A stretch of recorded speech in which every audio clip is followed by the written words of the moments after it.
ಜನನೀಂ ಶಾರದಾಂ ದೇವೀಂ ರಾಮಕೃಷ್ಣಂ ಜಗದ್ಗುರುಂ ಪಾದಪದ್ಮೇ ತಯೋರ್ಶ್ರಿತ್ವ ಪ್ರಣಮಾಮಿ ಮುಹುರ್ಮುಹುಃ.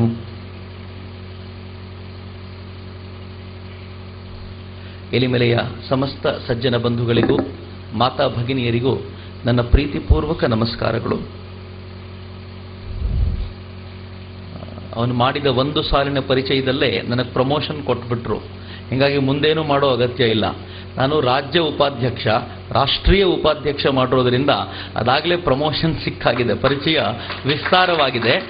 ಆದರೆ ನನಗೆ ರಾಷ್ಟ್ರೀಯ ಉಪಾಧ್ಯಕ್ಷನಾಗುವ ಯಾವ ಹಂಬಲವೂ ಇಲ್ಲದೆ ಇರೋದ್ರಿಂದ ನಿಮ್ಮ ಚಪ್ಪಾಳೆಯನ್ನು ಅಲ್ಲಿಗೆ ಸೀಮಿತಗೊಳಿಸಬಹುದು.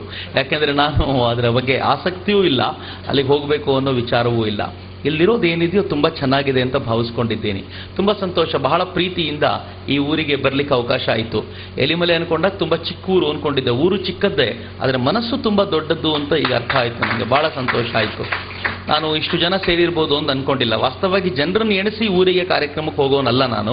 ಅತ್ಯಂತ ಕಡಿಮೆ ಸಂಖ್ಯೆಯ ಜನರ ಜೊತೆಗೂ ಮಾತಾಡಿದ್ದೀನಿ, ಅತ್ಯಂತ ಹೆಚ್ಚಿನ ಸಂಖ್ಯೆಯ, ನನ್ನ ದೃಷ್ಟಿಯ ಹೆಚ್ಚಿನ ಸಂಖ್ಯೆಯ ಜನರ ಜೊತೆಗೂ ಮಾತಾಡಿದ್ದೀನಿ. ಆದರೆ ಒಂದು ಊರು ಈ ಥರದ ರಾಷ್ಟ್ರ ನಿರ್ಮಾಣದ ಕಾರ್ಯಕ್ರಮಕ್ಕೆ ಬಂದು ಸೇರುತ್ತೆ, ಜನರು ಸೇರ್ತಾರೆ ಅನ್ನೋದಾದರೆ ಆ ಊರಿಗೆ ಒಂದು ಸಂಸ್ಕಾರ ಇದೆ ಅಂತ ಅರ್ಥ. ನಂಗೆ ಆ ಸಂಸ್ಕಾರ ಗೋಚರಿಸ್ತಾ ಇದೆ. ಬಹಳ ಸಂತೋಷ. ನಿಮ್ಮ ಎದುರಿಗೆ ಮಾತನಾಡಬೇಕಾದ್ರೆ ಕೆಲವು ಘನವಾದ ವಿಚಾರಗಳನ್ನು ಚಿಂತೆ ಇಲ್ಲದೆ ಮಾತನಾಡಬಹುದು ಅಂತ. ಯಾಕೆಂದ್ರೆ ಯಾವ ಊರಿಗೆ ಕೇಳುವ ಸಂಸ್ಕಾರವೇ ಇಲ್ವೋ ಆ ಊರಲ್ಲಿ ಏನಾದರೂ ಮಾತಾಡಬೇಕಾದ್ರೂ ಕಷ್ಟ. ಯಾವ ಊರು ಕೇಳುವ ಸಂಸ್ಕಾರವನ್ನು ಮೊದಲೇ ಪಡ್ಕೊಂಡಿದೆಯೋ ಅವರಲ್ಲಿ ತುಂಬ ಘನವಾದ ಚರ್ಚೆಯನ್ನು ಮಾಡಬಹುದು ಅಂತ ನನಗನ್ನಿಸುತ್ತೆ. ಹೀಗಾಗಿ ಪ್ರೀತಿಯಿಂದ ಸಹರ್ಷದಿಂದ ನನ್ನ ಆತ್ಮೀಯ ಮಿತ್ರನಾಗಿರುವಂಥ ಶ್ರೀಕೃಷ್ಣ ಉಪಾಧ್ಯಾಯನಿಗೆ ಎಲ್ಲ ಗೌರವವನ್ನು ಕೊಡ್ತಾ, ಇಲ್ಲಿ ಕರ್ಕೊಂಡು ಬಂದಿದ್ದು ಅವನೇ ಆಗಿದ್ದರಿಂದ ಈ ಗೌರವವನ್ನು ಅವನಿಗೆ ಕೊಡ್ತಾ ನಿಮ್ಮೊಂದಿಗೆ ಕೆಲವು ವಿಚಾರಗಳ ಚರ್ಚೆ ಮಾಡಬೇಕು. ರಾಷ್ಟ್ರ ನಿರ್ಮಾಣ ಅಂತಿರೋದ್ರಿಂದ ರಾಷ್ಟ್ರ ಅಂದರೆ ಏನು ಅಂತ ತಿಳ್ಕೊಳ್ಳೋದು ಮೊದಲ ಅಗತ್ಯ. ನಾನು ಅನೇಕ ಕಾಲೇಜುಗಳಿಗೆ ಶಾಲೆಗಳಿಗೆ ಹೋದಾಗ ನನಗೆ ಬರುವಂಥ ದೊಡ್ಡ ಸಮಸ್ಯೆ ಏನು ಅಂದರೆ ಈ ದೇಶದ ಜನಕ್ಕೆ ರಾಷ್ಟ್ರದ ಪರಿಚಯ ಇಲ್ಲ, ರಾಷ್ಟ್ರ ಪುರುಷರ ಪರಿಚಯವೂ ಇಲ್ಲ. ನಾನಿವತ್ತು ಸುಬ್ರಹ್ಮಣ್ಯ ಕಾಲೇಜಿಗೆ ಹೋದಾಗ ನೆನಪಿಸ್ಕೊಂಡೆ. ನಿನ್ನೆ ಬಹುಶಃ ಇಷ್ಟು ಹೊತ್ತಿಗೆ ನನ್ನ ಕಣ್ಣಲ್ಲಿ ನೀರು ತುಂಬಿ ಬಂದಿತ್ತು. ಯಾಕೆ ಅಂದರೆ ಶಂಕರ ಚಾನೆಲ್ ಒಂದು ಕ್ವಿಜ್ ಮಾಡಬೇಕಾದ್ರೆ ಇಬ್ಬರು ಮಹಾಪುರುಷರ ಚಿತ್ರವನ್ನು ತೋರಿಸಿ ಈ ಮಹಾಪುರುಷರ ಬಗ್ಗೆ ಏನಾದರೂ ಮಾತನಾಡಿ ಎಂದ್ವಿ. ಅದರಲ್ಲಿ ಮೊದಲನೇ ಮಹಾಪುರುಷರು ಅವರು ಲಾಲ್ ಬಹದ್ದೂರ್ ಶಾಸ್ತ್ರಿ. ವಿದ್ಯಾರ್ಥಿಗಳು ಡಿಗ್ರಿ ಓದ್ತಾ ಇರುವಂಥ ವಿದ್ಯಾರ್ಥಿಗಳಿಗೆ ಲಾಲ್ ಬಹದ್ದೂರ್ ಶಾಸ್ತ್ರಿಗಳ ಬಗ್ಗೆ 4 ಸಾಲು ಹೇಳಲಿಕ್ಕಾಗಲಿಲ್ಲ. ಇನ್ನೊಬ್ಬ ಮಹಾಪುರುಷರು ಬುದ್ಧ ಅಂತ ಅವನ ಹೆಸರು. ಬುದ್ಧನ ಬಗ್ಗೆ ಡಿಗ್ರಿ ಓದೋ ಮಕ್ಕಳಿಗೆ 1 ನಿಮಿಷ ಮಾತನಾಡ್ಲಿಕ್ಕೆ ಆಗಲಿಲ್ಲ ಅಂದರೆ ನನಗೆ ಬಹಳ ಸಂಕಟ ಆಗಿಬಿಡ್ತು. ಯಾರಿಂದಾಗಿ ಈ ದೇಶದ ಘನತೆಯನ್ನು ಸಾರಿ ಸಾರಿ ಹೇಳ್ತೀವೋ, ಯಾರ ಬಗ್ಗೆ ಮಾತನಾಡಬೇಕಾದ್ರೆ ನಾವೆಲ್ಲರೂ ಗದ್ಗದಿತರಾಗಬೇಕು, ಅಂಥವ್ರ ಬಗ್ಗೆ ಮಾತನಾಡಲಿಕ್ಕೆ ಸಾಧ್ಯ ಆಗಲ್ಲ ಅಂದರೆ ಯಾವ ಥರದ ಡಿಗ್ರಿ ಮಕ್ಕಳನ್ನು ಸೃಷ್ಟಿ ಮಾಡ್ತಿದ್ದೀವಿ ಅಂತ ನಾನು ತುಂಬ ಹೊತ್ತು ಯೋಚನೆ ಮಾಡ್ತಿದ್ದೆ. ಒಂದು 5 ನಿಮಿಷ ಶೂಟಿಂಗ್ ನಿಲ್ಲಿಸಿ ಎಲ್ಲರೂ ಸ್ವಲ್ಪ ಸಮಾಧಾನ ಮಾಡ್ಕೊಂಡು ವಾಪಸ್ ಶೂಟಿಂಗ್ ಶುರು ಮಾಡಬೇಕಾದ ಪರಿಸ್ಥಿತಿ ಬಂತು. ಅಷ್ಟು ಮನಸ್ಸಿಗೆ ಕಳವಳ ಆಗಿತ್ತು. ಯಾಕೆ ಹಿಂಗೆ ಹೇಳ್ತೀನಿ ಅಂದರೆ ಜಗತ್ತಿನ ಎಲ್ಲ ರಾಷ್ಟ್ರದ ಜನಕ್ಕೂ ಅವ್ರ ರಾಷ್ಟ್ರದ ಬಗ್ಗೆ ಒಂದು ಅಪಾರವಾದ ಪ್ರೀತಿ, ಅಪಾರವಾದ ಗೌರವ ಇದೆ. ಬಟ್ ನಮ್ಮ ರಾಷ್ಟ್ರಕ್ಕೆ ಮಾತ್ರ ಇಲ್ಲ. ಸ್ವಾಮಿ ವಿವೇಕಾನಂದರು ಒಂದು ಘಟನೆ ಯಾವಾಗಲೂ ಹೇಳ್ತಾರೆ. ಸ್ವಾಮೀಜಿ ಜಪಾನಿಗೆ ಹೋಗಿದ್ರಂತೆ. ಜಪಾನಿಗೆ ಹೋದಾಗ ಸ್ವಾಮೀಜಿಯಲ್ಲಿ ನೋಡಿದ್ರು ಬುದ್ಧನ ಬಗ್ಗೆ ಅಪಾರವಾದ ಗೌರವ ಇದೆ ಜಪಾನಿನ ಜನಕ್ಕೆ. ಅದನ್ನು ನೋಡಿ ಬಹಳ ಖುಷಿ ಆಯಿತು ಅವರಿಗೆ. ನೀವು ಬುದ್ಧನ ಇಷ್ಟಪಡ್ತೀರಾ ಅಂತ ಕೇಳಿದ್ರು. ಒಂದು ಸ್ಕೂಲ್ನ ಹುಡುಗ ಹೇಳ್ತಾನೆ, ಖಂಡಿತವಾಗಿ ಇಷ್ಟಪಡ್ತೀವಿ, ನಮ್ಮ ಪಾಲಿನ ದೇವರವನು, ಅವನು ನಾವು ಪೂಜಿಸ್ತೀವಿ ಅಂತಂದ್ರು. ನೆಕ್ಸ್ಟ್ ಪ್ರಶ್ನೆ ಸ್ವಾಮೀಜಿ ಕೇಳಿದ್ರು, ಅಕಸ್ಮಾತ್ ನಾಳೆ ಬುದ್ಧ ಭಾರತದಿಂದ ಕತ್ತಿ ಹಿಡ್ಕೊಂಡು ಜಪಾನಿನ ಮೇಲೆ ಆಕ್ರಮಣ ಮಾಡ್ಲಿಕ್ಕೆ ಬಂದ್ರೆ ಏನ್ ಮಾಡ್ತೀರಾ? ಆ ಹುಡುಗ ಹೇಳ್ದ, ನಾವು ಕತ್ತಿ ಹಿಡ್ಕೊಂಡು ಆಕ್ರಮಣ ಮಾಡೋವನ್ನ ಸೋಲಿಸ್ತೀವಿ ಎಂದ್ರು. ಯೋಚನೆ ಮಾಡ್ತಿದ್ದೀರಾ ಎಷ್ಟು ಚೆನ್ನಾಗಿದೆ ಈ ಮಾತು? ನನಗೆ ಈ ಮಾತನ್ನು ಕೇಳಿದ ತಕ್ಷಣ ಗಾಬರಿ ಆಗೋಯ್ತು. ಯಾವ ಬುದ್ಧನನ್ನ ದೇವರು ಅಂತ ತಿಳ್ಕೊಳ್ತಾರೋ ಆ ಬುದ್ಧನೇ ಜಪಾನಿನ ಮೇಲೆ ಆಕ್ರಮಣ ಮಾಡಿದ್ರೆ ಅವನ ಆಕ್ರಮಣವನ್ನ ಎದುರಿಸಿ ಅವನನ್ನು ಸೋಲಿಸಿ ನಮ್ಮ ಜಪಾನ್ ಉಳಿಸ್ಕೊಳ್ತೀವಿ ಅಂತ ಒಂದು ಸ್ಕೂಲ್ ಮಗು ಹೇಳ್ತಾನೆ ಅಂದ್ರೆ ಜಪಾನ್ನಲ್ಲಿ ಆ ರಕ್ತದೊಳಗೆ ಸೇರಿಸಿರಬಹುದಾದಂಥ ದೇಶಭಕ್ತಿ ಎಂಥದ್ದು ಅಂತ ಒಂದು ಕ್ಷಣ ಯೋಚನೆ ಮಾಡಬೇಕು. ಅಪರೂಪದ ಅನೇಕ ಘಟನೆಗಳನ್ನು ಹೀಗೆ ಹೇಳ್ತಾರೆ, ಬಹಳ ಅಪರೂಪದ ಘಟನೆಗಳು. ಎಂಥ ಸುಂದರವಾದ ಘಟನೆ ಅಂದರೆ ಅದೇ ಸ್ವಾಮೀಜಿ ಜಪಾನ್ನಲ್ಲಿ ಒಂದಿನ ರಾತ್ರಿ ವಿಶ್ರಾಂತಿಗೆ ಅಂತ ಹೋಗ್ಬೇಕಾದ್ರೆ ಊಟ ಮಾಡೋದಿಲ್ಲ ರಾತ್ರಿ. ನಾನು ಒಂದು ಹಣ್ಣು ಕೇಳಿದ್ರು, ಬಾಳೆಹಣ್ಣು ಸಿಗ್ಬೋದಾ ತರಬಹುದಾ ಅಂತ. ಆ ಹುಡುಗ ತರ್ತೀನಿ ಅಂತ ಹೋದ್ನಂತೆ. ಹೋದವನು 1:30-2 ಗಂಟೆ ಆದರೂ ಬರಲಿಲ್ಲ. ಸ್ವಾಮೀಜಿ ಇನ್ನೇನು ಮಲಗಲಿಕ್ಕೆ ಹೋಗಬೇಕು. ಹುಡುಗ ಹೈಸ್ಕೂಲ್ ಹುಡುಗ ಓಡ್ ಬಂದು ಎದುರಿಸಿ ಬಿಡ್ತಾ ಸ್ವಾಮೀಜಿ ಹತ್ರ ನಿಂತ್ಕೊಂಡಂತೆ, ಸ್ವಾಮೀಜಿ ಬಾಳೆಹಣ್ಣು ಸಿಕ್ತು ತಗೊಳ್ಳಿ ಅಂತ. ಹೇಳಿದ, ಯಾಕಪ್ಪ ಇಷ್ಟೊತ್ತು ಅಂದರೆ ಆ ಹುಡುಗ ಹೇಳ್ದ, ಸ್ವಾಮೀಜಿ ತುಂಬ ದೂರಕ್ಕೆ ಹೋಗಿದ್ದೆ ಸ್ವಾಮೀಜಿ ನಾನು. ನಮ್ಮ ಹಳ್ಳಿಯಲ್ಲಿ ಎಲ್ಲ ಬಾಗಿಲು ಮುಚ್ಚಿಬಿಟ್ಟಿತ್ತು, ತುಂಬ ತಡ ಆಗಿತ್ತು.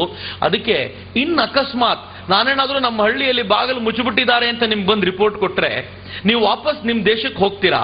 ನಿಮ್ ದೇಶಕ್ಕೆ ಹೋಗಿ ಏನ್ ಹೇಳ್ತೀರಾ? ಜಪಾನ್ನಲ್ಲಿ ಹಳ್ಳಿಯಲ್ಲಿ 2 ಬಾಳೆಹಣ್ಣು ಸಿಗಲ್ಲಪ್ಪ, ಅದೆಂತ ಜಪಾನ್ ಅಂತೀರಾ?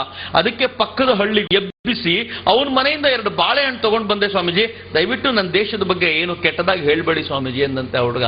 ಸ್ವಾಮೀಜಿ ಹೇಳ್ಕೊಳ್ತಾರೆ, ಏನ್ ಶ್ರದ್ಧೆ ಒಂದು ದೇಶದ ಬಗ್ಗೆ ಆ ದೇಶದ ಯುವಕರಿಗಿರುತ್ತೆ, ಆದ್ರೆ ನನ್ನ ದೇಶದ ವಿಚಾರಕ್ಕೆ ಬಂದಾಗ ಶ್ರದ್ಧೆಯ ಕೊರತೆ ಎಷ್ಟು ಢಾಳಾಗಿರುತ್ತೆ. ಬಹಳ ಹಿಂದಿನ ಕತೆ ಆಯ್ತು. ಇತ್ತೀಚೆಗೆ ವೀಕ್ ನಲ್ಲಿ ಒಂದು ಸುಂದರವಾದ ಸಾಲುಗಳನ್ನ ಬರೆದಿದ್ರು, ಓದಿ ರೋಮಾಂಚಿತನಾಗ್ಬಿಟ್ಟೆ. ಯಾರೋ ಒಬ್ಬ ಭಾರತದ ಒಬ್ಬ ಸಾಫ್ಟ್ವೇರ್ ಇಂಜಿನಿಯರ್ ಸಿಂಗಾಪುರಕ್ಕೆ ಹೋದ್ರಂತೆ. ಸಿಂಗಾಪುರಕ್ಕೆ ಹೋಗಿ ಒಂದು ಅಡ್ರೆಸ್ ತೋರಿಸಿದ್ರು ಟ್ಯಾಕ್ಸಿ ಡ್ರೈವರ್ನಿಗೆ, ಅಲ್ಲಿ ಕರ್ಕೊಂಡೋಗಿ ಬಿಡಬೇಕಲ್ಲ, ಈ ಅಡ್ರೆಸ್ ನನಗೆ ಎಲ್ಲಿ ಅಂತ ಗೊತ್ತಿಲ್ಲ ಅಂತ. ಟ್ಯಾಕ್ಸಿ ಡ್ರೈವರ್ ಹೇಳ್ದ, ಬನ್ನಿ ಸರ್ ಕೂತ್ಕೊಳ್ಳಿ ಬಿಡ್ತೀನಿ ಅಂತ. ಒಂದು 2-3 ಸುತ್ತ ಹಾಕದ, ಅವನಿಗೆ ಸಿಗಲಿಲ್ಲ. ಆಮೇಲೆ ಗೊತ್ತಾಯ್ತು ಇವ್ನು ಎಲ್ಲಿ ಸುತ್ತ ಹಾಕಿದ್ನೋ ಅದ್ರ ಪಕ್ಕದಲ್ಲೇ ಇತ್ತು ಅಡ್ರೆಸ್ ಅಂತ. ಆ ಅಡ್ರೆಸ್ ಹತ್ರ ಇಳಿಸಿದ, ಕ್ಷಮಿಸ್ಬಿಡಿ ಸರ್, ನಂಗೂ ಅಡ್ರೆಸ್ ಸರಿಯಾಗಿ ಗೊತ್ತಾಗ್ಲಿಲ್ಲ ಅಂತ ಹೇಳಿ ಇವನ್ ದುಡ್ಡು ಕೊಟ್ರೆ ಮೀಟರ್ ಚಾರ್ಜ್ ಎಷ್ಟಾಗಿತ್ತೋ ಅದಕ್ಕಿಂತ ಸ್ವಲ್ಪ ಕಡಿಮೆ ದುಡ್ಡನ್ನು ತಗೊಂಡ. ಇವನು ಭಾರತದಿಂದ ಹೋದವನು. ನಮ್ಮ ದೇಶದಲ್ಲಿ ಮೀಟರ್ ಚಾರ್ಜ್ ಮೇಲೆ 10 ರೂಪಾಯಿ ಕೊಡಬೇಕು, ಅದು ಬೇರೆ ದೇಶದಿಂದ ಬಂದರೆ ಅಂತೂ ಸುಲಿಗೆ ಮಾಡೋದೇ ರೂಢಿ ನಮಗೆ. ಅಂಥದ್ರಲ್ಲಿ ಮೀಟರ್ ಚಾರ್ಜ್ಗಿಂತ ಕಡಿಮೆ ತಗೊಳ್ತಾನಲ್ಲ, ಯಾಕೆ ಅಂತ ಇವನು ಅವನು ಕೇಳಿದ್ರೆ ಸಿಂಗಾಪುರದ ಆ ಟ್ಯಾಕ್ಸಿ ಡ್ರೈವರ್ ಹೇಳಿದ್ನಂತೆ, ಯಾಕೋ ಇಲ್ಲ ಸರ್, ನೀವು ಇಲ್ಲಿಂದ ನಾನು ಮೀಟರ್ ಚಾರ್ಜ್ ತಪ್ಪು ನಂದು, ಅಡ್ರೆಸ್ ನನಗೆ ಗೊತ್ತಿರಬೇಕಿತ್ತು. ಬೀಯಿಂಗ್ ಎ ಟ್ಯಾಕ್ಸಿ ಡ್ರೈವರ್ ನನಗೆ ಅಡ್ರೆಸ್ ಗೊತ್ತಿಲ್ಲ ಅಂದ್ರೆ ತಪ್ಪು ನಂದು, ನಿಮ್ಮನ್ನು ಸಿಕ್ಕಾಪಟ್ಟೆ ನಾನು ಸುತ್ತಾಡಿಸ್ದೆ, ಮೀಟರ್ ಚಾರ್ಜ್ ಈಗ ಇಷ್ಟು ತಗೊಂಡ್ರೆ ನಾನು ಅನ್ಯಾಯ ಮಾಡಿದಂತಾಗುತ್ತೆ, ಅದಕ್ಕೆ ಮೀಟರ್ ಚಾರ್ಜ್ಗಿಂತ ಕಡಿಮೆ ತಗೊಂಡಿದ್ದೀನಿ, ದಯವಿಟ್ಟು ಭಾರತಕ್ಕೆ ಹೋದ್ರೆ ಸಿಂಗಾಪುರದ ಟ್ಯಾಕ್ಸಿ ಡ್ರೈವರ್ ಮೋಸ ಮಾಡ್ತಾರೆ ಅಂತ ಹೇಳ್ಬೇಡಿ ಸರ್, ನಾನು ಮಾಡಿದ ಮೋಸ ಅಲ್ಲ ಅಂದಂತ. ಆ ವ್ಯಕ್ತಿ ವೀಕಲ್ ಪತ್ರ ಬರೆದು ಹೇಳ್ತಾರೆ, ಇಂಥದ್ದನ್ನೊಂದು ಇಮ್ಯಾಜಿನ್ ಮಾಡ್ಲಿಕ್ಕೆ ಆಗಿರ್ಲಿಲ್ಲ ನನಗೆ, ಆದ್ರೆ ಅಲ್ಲಿಗೆ ಹೋದ ಮೇಲೆ ಗೊತ್ತಾಯ್ತು ಅಂತ. ಆದ್ರೆ ನೆಕ್ಸ್ಟ್ ವಿಚಾರ ಏನ್ ಗೊತ್ತೇನು, ಆ ಟ್ಯಾಕ್ಸಿ ಡ್ರೈವರು ಮೂಲತಃ ಸಿಂಗಾಪುರದವನಲ್ಲವಂತೆ, ಭಾರತದವನೇ ಅಂತ. ಅವ್ರು ಅದನ್ನು ಹೇಳ್ತಾರೆ, ಅವನು ಮೂಲತಃ ಭಾರತದವನಾಗಿದ್ದ. ನನಗೆ ಆವಾಗ ಗೊತ್ತಾಯ್ತು, ಭಾರತೀಯರಿಗೆ ಈ ಎಲ್ಲ ಪ್ರಜ್ಞೆಗಳು ಜಾಗೃತವಾಗೋದು ದೇಶ ಬಿಟ್ಟು ಹೊರಗೋದ ಮೇಲೆನೆ. ಈ ದೇಶದಲ್ಲಿರೋವರೆಗೂ ನಾವು ಮೋಸ ಮಾಡೋದು ಹೆಂಗೆ ಅನ್ನೋದನ್ನೇ ಅಧ್ಯಯನ ಮಾಡ್ತಿರ್ತೀವಿ, ಬೇರೆಯವ್ರ ಜೇಬಿಗೆ ಕೈ ಹಾಕಿ ಲೂಟಿ ಮಾಡೋದು ಹೆಂಗೆ ಅನ್ನೋದನ್ನೇ ಅಧ್ಯಯನ ಮಾಡ್ತಿರ್ತೀವಿ. ಯಾಕೆ ಹಿಂಗೆ ಅಂತ ನಾನು ಬಹಳ ಯೋಚನೆ ಮಾಡ್ತಿದ್ದೆ. ಯಾಕೆ ಗೊತ್ತೇನು? ಬಹಳ ಸುಲಭದ ಉತ್ತರ, ಯಾಕೆಂದ್ರೆ ಈ ದೇಶ ಸ್ವಂತದ್ದು ಅಂತ ಯಾವತ್ತೂ ಅನ್ಕೊಳ್ಳೇ ಇಲ್ಲ. ನಾವು ಎಷ್ಟರ ಮಟ್ಟಿಗೆ ಭ್ರಷ್ಟಾಚಾರಿಗಳಾಗ್ಬಿಟ್ಟಿದ್ದೀವಿ ಅಂದ್ರೆ, ಎಷ್ಟರ ಮಟ್ಟಿಗೆ ಮೋಸ ಮಾಡೋದನ್ನೇ ನಮ್ಮ ಜೀವನ ಅಂತ ತಿಳ್ಕೊಂಡಿದ್ದೀವಿ ಅಂತಂದ್ರೆ, ಈ ದೇಶದ ಅನೇಕ ನಾಯಕರ ಕುರಿತಂತೆ ನಾನು ಹೇಳ್ತಾ ಇದ್ದೀನಿ. ಎಷ್ಟರ ಮಟ್ಟಿಗೆ ಮೋಸ ಮಾಡೋದನ್ನ ಜೀವನ ಅಂತ ಭಾವಿಸಿದ್ದಾರೆ ಅಂದ್ರೆ, ನಮ್ಮದೇ ಮನೆಯಲ್ಲಿ ಸ್ವಲ್ಪ ಯೋಚನೆ ಮಾಡಿ, ನಮ್ಮ ಮನೆಯಲ್ಲಿ ನಾವು ಯಾವತ್ತಾದ್ರೂ ಟಿವಿ ಕದೀತೀವ? ನಮ್ಮ ಮನೆಯಲ್ಲಿ ಯಾವತ್ತಾದ್ರೂ ಸೋಫಾ ಸೀಟ್ ಕದ್ದಿದ್ದೀವ? ನಮ್ಮ ಮನೆಯಲ್ಲಿ ಯಾವತ್ತಾದ್ರೂ ಕೂತ್ಕೊಳ್ಳೋ ಚೇರ್ ಕದ್ದು ಬಹಳ ಖುಷಿ ಪಟ್ಟಿದ್ದೀವ? ಹೋಗ್ಲಿ, ನನ್ನ ತಮ್ಮನ ಜೇಬ್ನಲ್ಲಿ ಕೈ ಹಾಕಿ 100 ರೂಪಾಯಿ ತಗೊಂಡು ನಾನು ಹೆಂಗೆ ಕದ್ದಿದ್ದು ಅಂತ ಯೋಚನೆ ಮಾಡಿದ್ದೀವ? ಮಾಡ್ಲಿಲ್ಲ. ಆದ್ರೆ ಈ ದೇಶದ ನಾಯಕರು ಅನ್ನಿಸ್ಕೊಂಡವರು, ಈ ದೇಶದ ಅಧಿಕಾರಿಗಳು ಅನ್ನಿಸ್ಕೊಂಡವರು ನಮ್ಮ ಜೇಬ್ನಲ್ಲೇ ಕೈ ಹಾಕಿ ನಮ್ಮ ದುಡ್ಡೇ ತೆಕ್ಕೊಂಡು ಹೆಂಗೆ ನಾನು ಕದ್ದಿದ್ದು ಅಂತಾರೆ. ನಾಚಿಕೆ ಆಗಬೇಕು ಅವರಿಗೆ. ಮನೆಯಲ್ಲಿ ಕದಿಯೋದು ಓನರ್ಗಳಲ್ಲ, ಮನೆಯ ನೌಕರರು ಕದೀತಾರೆ. ಹಿಂಗಾಗಿ ಯಾರು ಭ್ರಷ್ಟಾಚಾರಿಗಳಿದ್ದಾರಲ್ಲ ಅವರು ಈ ದೇಶದ ನೌಕರ ಹೊರತು ಈ ದೇಶದ ಓನರ್ಗಳಾಗ್ಲಿಕ್ಕೆ ಸಾಧ್ಯವೇ ಇಲ್ಲ. ಓನರ್ಗಳೇನಾದ್ರೂ ಇದ್ರೆ ನಾವು ಮಾತ್ರ. ಯಾಕೆಂದ್ರೆ ನಾವು ಈ ದೇಶವನ್ನ ಭ್ರಷ್ಟ ಮುಕ್ತ ಅತ್ಯಂತ ಶ್ರೇಷ್ಠ ರಾಷ್ಟ್ರ ಮಾಡಬೇಕು ಅಂತ ಹೊರಟಿರೋ ನಾವುಗಳು ಈ ದೇಶದ ಓನರ್ಗಳು, ಈ ದೇಶ ನಮ್ದು. ಹೀಗಾಗಿ ಈ ದೇಶವನ್ನು ಉಳಿಸಿಕೊಳ್ಳುವ ಹೊಣೆಗಾರಿಕೆ ನಮ್ದು ಅಂತ ತಿಳಿಸ್ಕೊಡುವಂತ ಒಂದು ಪುಟ್ಟ ಪ್ರಯತ್ನಕ್ಕಾಗಿ ನಾನು ಇವತ್ತು ಇಲ್ಲಿಗೆ ಬಂದಿದ್ದೀನಿ. ದೇಶ ಕಳೆದ ಕೆಲವಾರು ದಿನಗಳಿಂದ ಅನೇಕ ವಿಚಾರಗಳ ಮೂಲಕ ಹಾದು ಹೋಗಿದೆ. ದೇಶದ ಇತಿಹಾಸ ಅಂತೂ ಭವ್ಯವಾಗಿದೆ, ಯಾರಿಗೂ ಅನುಮಾನವೇ ಇಲ್ಲ. ಎಂತ ಅಪರೂಪದ ದೇಶ ಅಂತಂದ್ರೆ, ಈ ದೇಶದಲ್ಲಿ ಕಾಲಿಡಬೇಕಾದ್ರೂ ಕೂಡ ಹೆಮ್ಮೆಯಿಂದ ಜನ ಗೌರವಿಸುವಂತ ಅತ್ಯದ್ಭುತ ಪ್ರಸಂಗಗಳು ಈ ದೇಶದಲ್ಲಿ ನಡೀತವೆ. ನಾನು ಜಾಗೋ ಭಾರತದಲ್ಲಿ ಯಾವತ್ತೂ ನೆನಪಿಸ್ಕೋತೀನಿ. ಇತ್ತೀಚೆಗೆ ಸುಮಾರು ಒಂದು 6 ತಿಂಗಳ ಹಿಂದೆ ಉಡುಪಿನಲ್ಲಿ ಒಂದು ಅದ್ಭುತವಾದ ವೇದಿಕ್ ಸೆಮಿನಾರ್ ನಡೀತು, ಇಂಟರ್ನ್ಯಾಷನಲ್ ವೇದಿಕ್ ಸೆಮಿನಾರ್. ಜಗತ್ತಿನ ಅನೇಕ ಕಡೆಗಳಿಂದ ಆ ವೇದಿಕ್ ಸೆಮಿನಾರ್ನಲ್ಲಿ ಜನ ಭಾಗವಹಿಸಿದ್ರು. ಪುತ್ತಿಗೆ ಶ್ರೀಗಳು ಅದನ್ನ ಹೋಸ್ಟ್ ಮಾಡಿದ್ರು. ನನಗೂ ಆಹ್ವಾನ ಇತ್ತು ಅನ್ನೋ ಕಾರಣಕ್ಕೋಸ್ಕರ ಬೆಂಗಳೂರಿಂದ ಬಂದಿದ್ದೆ. ನನಗೆ ಆಹ್ವಾನ ಇಲ್ಲದಿದ್ರು ಬರ್ತಿದ್ದೆ, ಯಾಕೆಂದ್ರೆ ವೇದದ ಕುರಿತಂತೆ ಜಗತ್ತಿನ ಜನ ಏನ್ ಹೇಳ್ತಾರೆ ಅಂತ ಚಿಂತೆ. ಒಂದು ಹೆಣ್ಮಗಳು, ಚನಾ ಅಂತ ಹೆಣ್ಮಗಳು, ವಿದೇಶದಿಂದ ಬಂದವಳು. ಆಕೆ ಬಂದು ಶುರು ಮಾಡಿದ್ಲು. ವಿದೇಶಿ ಹೆಣ್ಮಗಳು ಅಂದ್ರೆ ಕ್ಯೂರಿಯಾಸಿಟಿ ನನಗೂ ಜಾಸ್ತಿ ಆಯ್ತು, ಏನ್ ಹೇಳ್ತಾಳೆ ಈ ಹುಡುಗಿ ನೋಡೋಣ ಅಂತ. ಆ ಹುಡುಗಿ ವೇದಿಕೆ ಮೇಲೆ ಬಂದು ಒಂದು ಮಾತು ಹೇಳಿದ್ಲು, ಇವತ್ತು ವೇದದ ಪ್ರೆಸೆಂಟೇಷನ್ಗೆ ಬರಬೇಕಾಗಿದ್ದವಳು ನಾನಲ್ಲ, ನಮ್ಮ ಯಜಮಾನರು ಬರಬೇಕಿತ್ತು, 4 ತಿಂಗಳಿಂದ ಅವ್ರು ತೀರ್ಕೊಂಡ್ರು, ಅದಕ್ಕೆ ನಾನು ಬಂದೆ. ಎರಡನೇದು ಅವಳು ಹೇಳಿದ್ದು, ನನಗೆ ವೇದಗಳ ಮೇಲೆ ಯಾವ ಆಸಕ್ತಿಯೂ ಇಲ್ಲ, ಆದ್ರೆ ನಮ್ಮ ಯಜಮಾನರಿಗೆ ವೇದಗಳು ಅಂದ್ರೆ ಹುಚ್ಚು, ಅವ್ರು ಸಾಯ್ಬೇಕಾದ್ರೆ ನಂಗೊಂದು ಮಾತು ಹೇಳಿ ಹೋದ್ರು, ಅದಕ್ಕೋಸ್ಕರ ಇಲ್ಲಿಗೆ ಬಂದಿದ್ದೀನಿ ಎಂದು. ನೀವು ಆಶ್ಚರ್ಯ ಪಡ್ತೀರಾ. ಏನ್ ಹೇಳಿದಂತೆ ಗೊತ್ತಾ ಅವಳ ಯಜಮಾನ? ನೋಡು ಚೆನ್ನ, ನಾನು ಭಾರತಕ್ಕೆ ಹೋಗ್ಬೇಕು ಅಂತ ಚಿಕ್ಕಂದಿನಿಂದ ಕನಸು ಕಾಣ್ತಾ ಇದ್ದೀನಿ, ಅದಕ್ಕೆ ಭಾರತದ ಬಗ್ಗೆ ತುಂಬಾ ಓದ್ಕೊಂಡಿದ್ದೀನಿ, ಓದುವಾಗಲೆಲ್ಲ ಭಾರತಕ್ಕೆ ಹೋಗ್ಬೇಕು ಅಂತ ಅನಿಸುತ್ತೆ, ಆದ್ರೆ ಆಕ್ಸಿಡೆಂಟ್ ಆಗಿ ಸಾಯೋ ಸ್ಥಿತಿ ಬಂದಿದೆ, ನನಗೆ ಹೋಗ್ಲಿಕ್ಕೆ ಆಗ್ತಾ ಇಲ್ಲ, ನೀನ್ ಮಾತ್ರ ಅವಕಾಶ ಮಿಸ್ ಮಾಡ್ಕೊಡ್ಬೇಡ, ನನ್ನ ಪೇಪರ್ನ ನೀನ್ ಪ್ರೆಸೆಂಟ್ ಮಾಡು, ಭಾರತಕ್ಕೆ ಹೋಗ್ಬಾ ಅಂತ. ಇವಳು ಕೇಳಿದ್ದಂತೆ, ಏನ್ ಹುಚ್ಚರಿ ನಿಮ್ಗೆ, ಯಾಕೆ ಹಿಂಗ್ ಹೇಳ್ತೀರಾ ಅಂತ ಕೇಳಿದ್ರೆ, ಆ ಚನಾಳ ಗಂಡ ಹೇಳಿದ್ನಂತೆ, ಭಾರತದ ಕಣಕಣದಲ್ಲೂ ಆಧ್ಯಾತ್ಮಿಕತೆ ಇದೆ, ಅಲ್ಲಿಗೆ ಹೋದ್ರೆ ಮನಸ್ಸಿಗೆ ಶಾಂತಿ ಸಿಗುತ್ತೆ, ದಯವಿಟ್ಟು ಹೋಗ್ಬಾ, ಆ ಭಾಗ್ಯ ನನಗೆ ಸಿಗ್ಲಿಲ್ಲ, ನಿನ್ನ ಮೂಲಕ ನಾನು ಅಲ್ಲಿಗೆ ಹೋಗಿ ಬರ್ತೀನಿ ಅಂತ ಅವ್ನು ಹೇಳಿ ಸತ್ತ. ಅದಕ್ಕೆ ನಾನು ಬಂದೆ. ಅವನು ಹುಚ್ಚು ಅಂತ ತಿಳ್ಕೊಂಡಿದ್ದೆ, ಆದ್ರೆ ಭಾರತಕ್ಕೆ ಬಂದ ಮೇಲೆ ಗೊತ್ತಾಯ್ತು ನನ್ನ ಯಜಮಾನರು ಹೇಳಿದ್ದಕ್ಕಿಂತ ಭಾರತ ಚೆನ್ನಾಗಿದೆ ಅಂತ. ಏನ್ ಮಾತರಿ ಭಾರತ. ನನಗದನ್ನ ಕೇಳಿ ಬಹಳ ರೋಮಾಂಚನ ಆಯ್ತು. ವೇದಿಕ್ ಸೆಮಿನಾರು ಇಲ್ಲಿಗೆ ಮುಗಿದ್ರೂ ಪರವಾಗಿಲ್ಲ, ನನಗಂತೂ ಇನ್ ಚಿಂತೆ ಇಲ್ಲ, ಯಾಕಂದ್ರೆ ಬರಬೇಕಾದ ಒಂದು ಅದ್ಭುತವಾದ ಮಾತು ಒಂದು ಹೆಣ್ಮಗಳ ಬಾಯಿಂದ ಸಿಕ್ಕ ತಕ್ಷಣ ಆಶ್ಚರ್ಯ ಅನ್ನಿಸ್ತು. ಏನು ವಿಚಿತ್ರವಾಗಿದೆಯಲ್ಲ ಈ ದೇಶ. ಇಡೀ ಜಗತ್ತಿನ ಜನ ಭಾರತವನ್ನ ಹೆಂಗೆ ಭಾವಿಸ್ತಾರಲ್ಲ. ಈ ದೇಶಕ್ಕೆ ಬರಾಕ್ ಒಬಾಮಾ 8-9 ತಿಂಗಳ ಹಿಂದೆ ಭಾರತಕ್ಕೆ ಬಂದ್ರು. ಆಶ್ಚರ್ಯದ ಸಂಗತಿ ಬಹಳ ಜನರಿಗೆ ಗೊತ್ತಿಲ್ಲ, ಭಾರತಕ್ಕೆ ಬಾ ಅಂತ ಯಾರು ಕರೆದೇ ಇರಲಿಲ್ಲ ಅವನನ್ನ. ಎಲಿಮಲೆಗೆ ನೀವು ಬಾ ಅಂತ ಕರೀದೆ ಹೋದ್ರೆ ನಾವುಗಳೇ ಬರಲ್ಲ, ಎಲ್ಲರೂ ಒಂದೇ ನಾವು, ಇಷ್ಟಾದ್ರೂ ನಾವು ಬರಲ್ಲ. ಆದ್ರೆ ಒಂದು ದೇಶದ ಅಧ್ಯಕ್ಷ ಭಾರತಕ್ಕೆ ಬಾ ಅಂತ ಕರೀದೆ ಹೋದ್ರೂ ಭಾರತಕ್ಕೆ ಬಂದ. ಯಾಕೆ ಬಂದ ಅಂತ ನಾವೆಲ್ಲ ಯೋಚನೆ ಮಾಡ್ತಿದ್ರೆ, ಬರಾಕ್ ಒಬಾಮಾ ಏನ್ ಹೇಳ್ತಾನೆ ಗೊತ್ತೇನು? ನಾನು ಯಾಕೆ ಇವತ್ತು ಭಾರತಕ್ಕೆ ಬಂದಿದ್ದೀನಿ ಅಂದ್ರೆ, ಇನ್ನೊಂದು 10 ವರ್ಷ ಕಳೆದ್ರೆ ಭಾರತದೊಂದಿಗೆ ಯಾವ ದೇಶಕ್ಕೆ ಸಂಬಂಧ ಇಲ್ವೋ ಆ ದೇಶ ಜಗತ್ನಲ್ಲಿ ಇಲ್ವೇ ಇಲ್ಲ ಅಂತ ಜಗತ್ತು ಭಾವಿಸುತ್ತೆ, ಅದಕ್ಕೆ ಇವತ್ತೇ ಸಂಬಂಧ ಗಟ್ಟಿ ಮಾಡ್ಕೊಳ್ಬೇಕು ಅಂತ ಬಂದಿದ್ದೀನಿ ಅಂತ ಜಗತ್ತಿನ ದೊಡ್ಡ ರಾಷ್ಟ್ರದ ಒಡೆಯ ಬರಾಕ್ ಒಬಾಮಾ ಹೇಳಿ ಹೋಗ್ತಾನೆ. ಇನ್ನೊಂದು ಅದಕ್ಕೆ ಆಶ್ಚರ್ಯಕರವಾದ ಸಂಗತಿ ಜೋಡಿಸ್ತೀನಿ. ಬರಾಕ್ ಒಬಾಮಾ ಅವತ್ತು ಸ್ಪೀಚ್ ತೆಗೆದು ನೋಡಿ, ಎಲ್ಲ ಪತ್ರಿಕೆಗಳಲ್ಲೂ ಬಂದಿದೆ, ಇಂಗ್ಲಿಷ್ನಲ್ಲೂ ಇದೆ, ಹಿಂದಿನಲ್ಲೂ ಇದೆ, ಕನ್ನಡದಲ್ಲೂ ಇದೆ. ಆ ಸ್ಪೀಚ್ ನಲ್ಲಿ ಅವನು ಹೇಳ್ತಾನೆ, ಭಾರತ ಇವತ್ತು ಡೆವಲಪಿಂಗ್ ಕಂಟ್ರಿ ಅಲ್ಲ, ಡೆವಲಪ್ಡ್ ಕಂಟ್ರಿ, ಅದಾಗ್ಲೇ ಭಾರತ ನಿರ್ಮಾಣ ಆಗಿ ಹೋಗಿದೆ ಅಂತ ಅವನಂದ. ನಂಗೆ ಖುಷಿಯಾಗಿದ್ದು ಯಾವಾಗ ಅಂದ್ರೆ, ಈ 500 ಜನ ಸಂಸತ್ ಸದಸ್ಯರು ಯಾರ್ಯಾರಿಗೆ ನಾವು ಓಟ್ ಒತ್ತಿ ಕಳಿಸಿದ್ವೋ ಅವರೆಲ್ಲ ಜೋರಾಗಿ ಚಪ್ಪಾಳೆ ಹೊಡೆದ್ರು. ಆ ಮಾತು ಕೇಳಿ ಚಪ್ಪಾಳೆ ಹೊಡೆದವರಲ್ಲಿ ಮನಮೋಹನ್ ಸಿಂಗು ಇದ್ರು, ಚಿದಂಬರಮ್ಮು ಇದ್ರು. ಯಾಕೆ ಅಂದ್ರೆ ಅಲ್ಲಿವರೆಗೂ ಅವರಿಗೆ ಭಾರತ ಡೆವಲಪ್ ಆಗಿದೆ ಅಂತ ಗೊತ್ತಿರಲಿಲ್ಲ.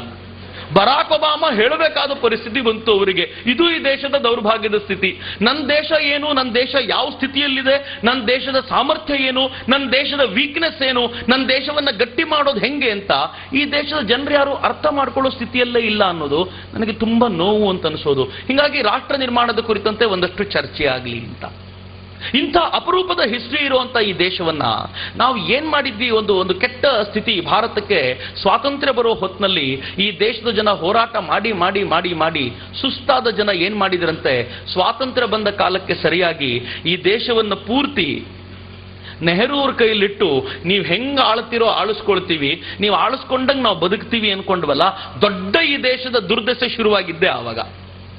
ಸ್ವಾತಂತ್ರ್ಯಕ್ಕೋಸ್ಕರ ಹೋರಾಡಿದ ಮಂದಿ, ಹೋರಾಡಿದ ಜನ, ನೀವು ಆಳದಂತೆ ಆಳಿಸ್ಕೊಳ್ಳಿಕ್ಕೆ ನಾವು ಇರೋದಲ್ಲ, ನಾವು ಕೂಡ ಈಗಲೂ ಹೋರಾಟ ಮಾಡ್ತೀವಿ, ಯಾಕೆಂದ್ರೆ ನೀವು ನಮ್ಮೋರು ಇರಬಹುದು, ಆದ್ರೆ ನಮ್ಮೋರು ಭ್ರಷ್ಟರಾಗಿರಬಾರ್ದು ಅಂತ ಏನು ರೂಲ್ ಇಲ್ಲದೆ ಇರೋದ್ರಿಂದ ನಿಮ್ ವಿರುದ್ಧ ಹೋರಾಟ ಮಾಡ್ತೀವಿ ಅಂತ ಯಾರೂ ಹೇಳಲೇ ಇಲ್ಲ. ತಿಲಕರೊಬ್ಬರೇ ಆ ಥರದೊಂದು ಅದ್ಭುತವಾದ ಮುನ್ಸೂಚನೆಯನ್ನು ಕೊಟ್ಟಿದ್ದು. ತಿಲಕರು ಜೈಲಿನಲ್ಲಿದ್ದಾಗ ಯಾರೋ ಒಬ್ಬ ಪತ್ರಕರ್ತರು ತಿಲಕರಿಗೆ ಪ್ರಶ್ನೆ ಮಾಡಿದ್ರು, ತಿಲಕರೇ ಸ್ವಾತಂತ್ರ್ಯ ಬಂದ್ರೆ ಏನ್ ಮಾಡ್ತೀರಾ ನೀವು? ತಿಲಕರು ಹೇಳಿದ್ರು, ಆಗ್ಲೂ ಜೈಲಲ್ಲೇ ಇರ್ತೀನಿ. ಕೇಳಿದ್ರು, ಯಾಕೆ ಜೈಲಲ್ಲಿ ಇರ್ತೀರಾ? ತಿಲಕರು ಹೇಳ್ತಾರೆ, ಸ್ವಾತಂತ್ರ್ಯ ಬಂದ್ಮೇಲೆ ಬ್ರಿಟಿಷರ್ನ ಓಡಿಸಿದ್ ಮುಗ್ದಿರುತ್ತೆ, ನಮ್ಮವರು ಭ್ರಷ್ಟ ಸರ್ಕಾರ ಯಾರು ನಡೆಸ್ತಾರೋ ಅವ್ರ ವಿರುದ್ಧನೂ ಹೋರಾಟ ಮಾಡ್ತಿರ್ತೀನಿ, ಅವರು ಜೈಲಲ್ಲೇ ಇಟ್ಟಿರ್ತಾರೆ ನಂಗೆ, ಹಿಂಗಾಗಿ ಜೈಲಿಂದ ಹೊರಗೆ ಬರೋ ಪ್ರಮೇಯನೇ ಇಲ್ಲ ಅಂದಿದ್ರು ತಿಲಕರು. ಆದ್ರೆ ಭಾರತಕ್ಕೆ ಸ್ವಾತಂತ್ರ್ಯ ಬಂದ್ಮೇಲೆ ಎಲ್ಲೋ ಒಂದಷ್ಟು ಕಡೆ ನಾವ್ ಎಷ್ಟು ವೀಕ್ ಆಗ್ಬಿಟ್ವಿ ಅಂತಂದ್ರೆ, ಈ ರಾಷ್ಟ್ರವನ್ನ ಮತ್ತೆ ಕಟ್ಕೊಳ್ಳೋದು ಸಾಧ್ಯನಾ ಅಂತ ಯೋಚನೆ ಮಾಡ್ತಾ ಉಳಿದ್ವಿ.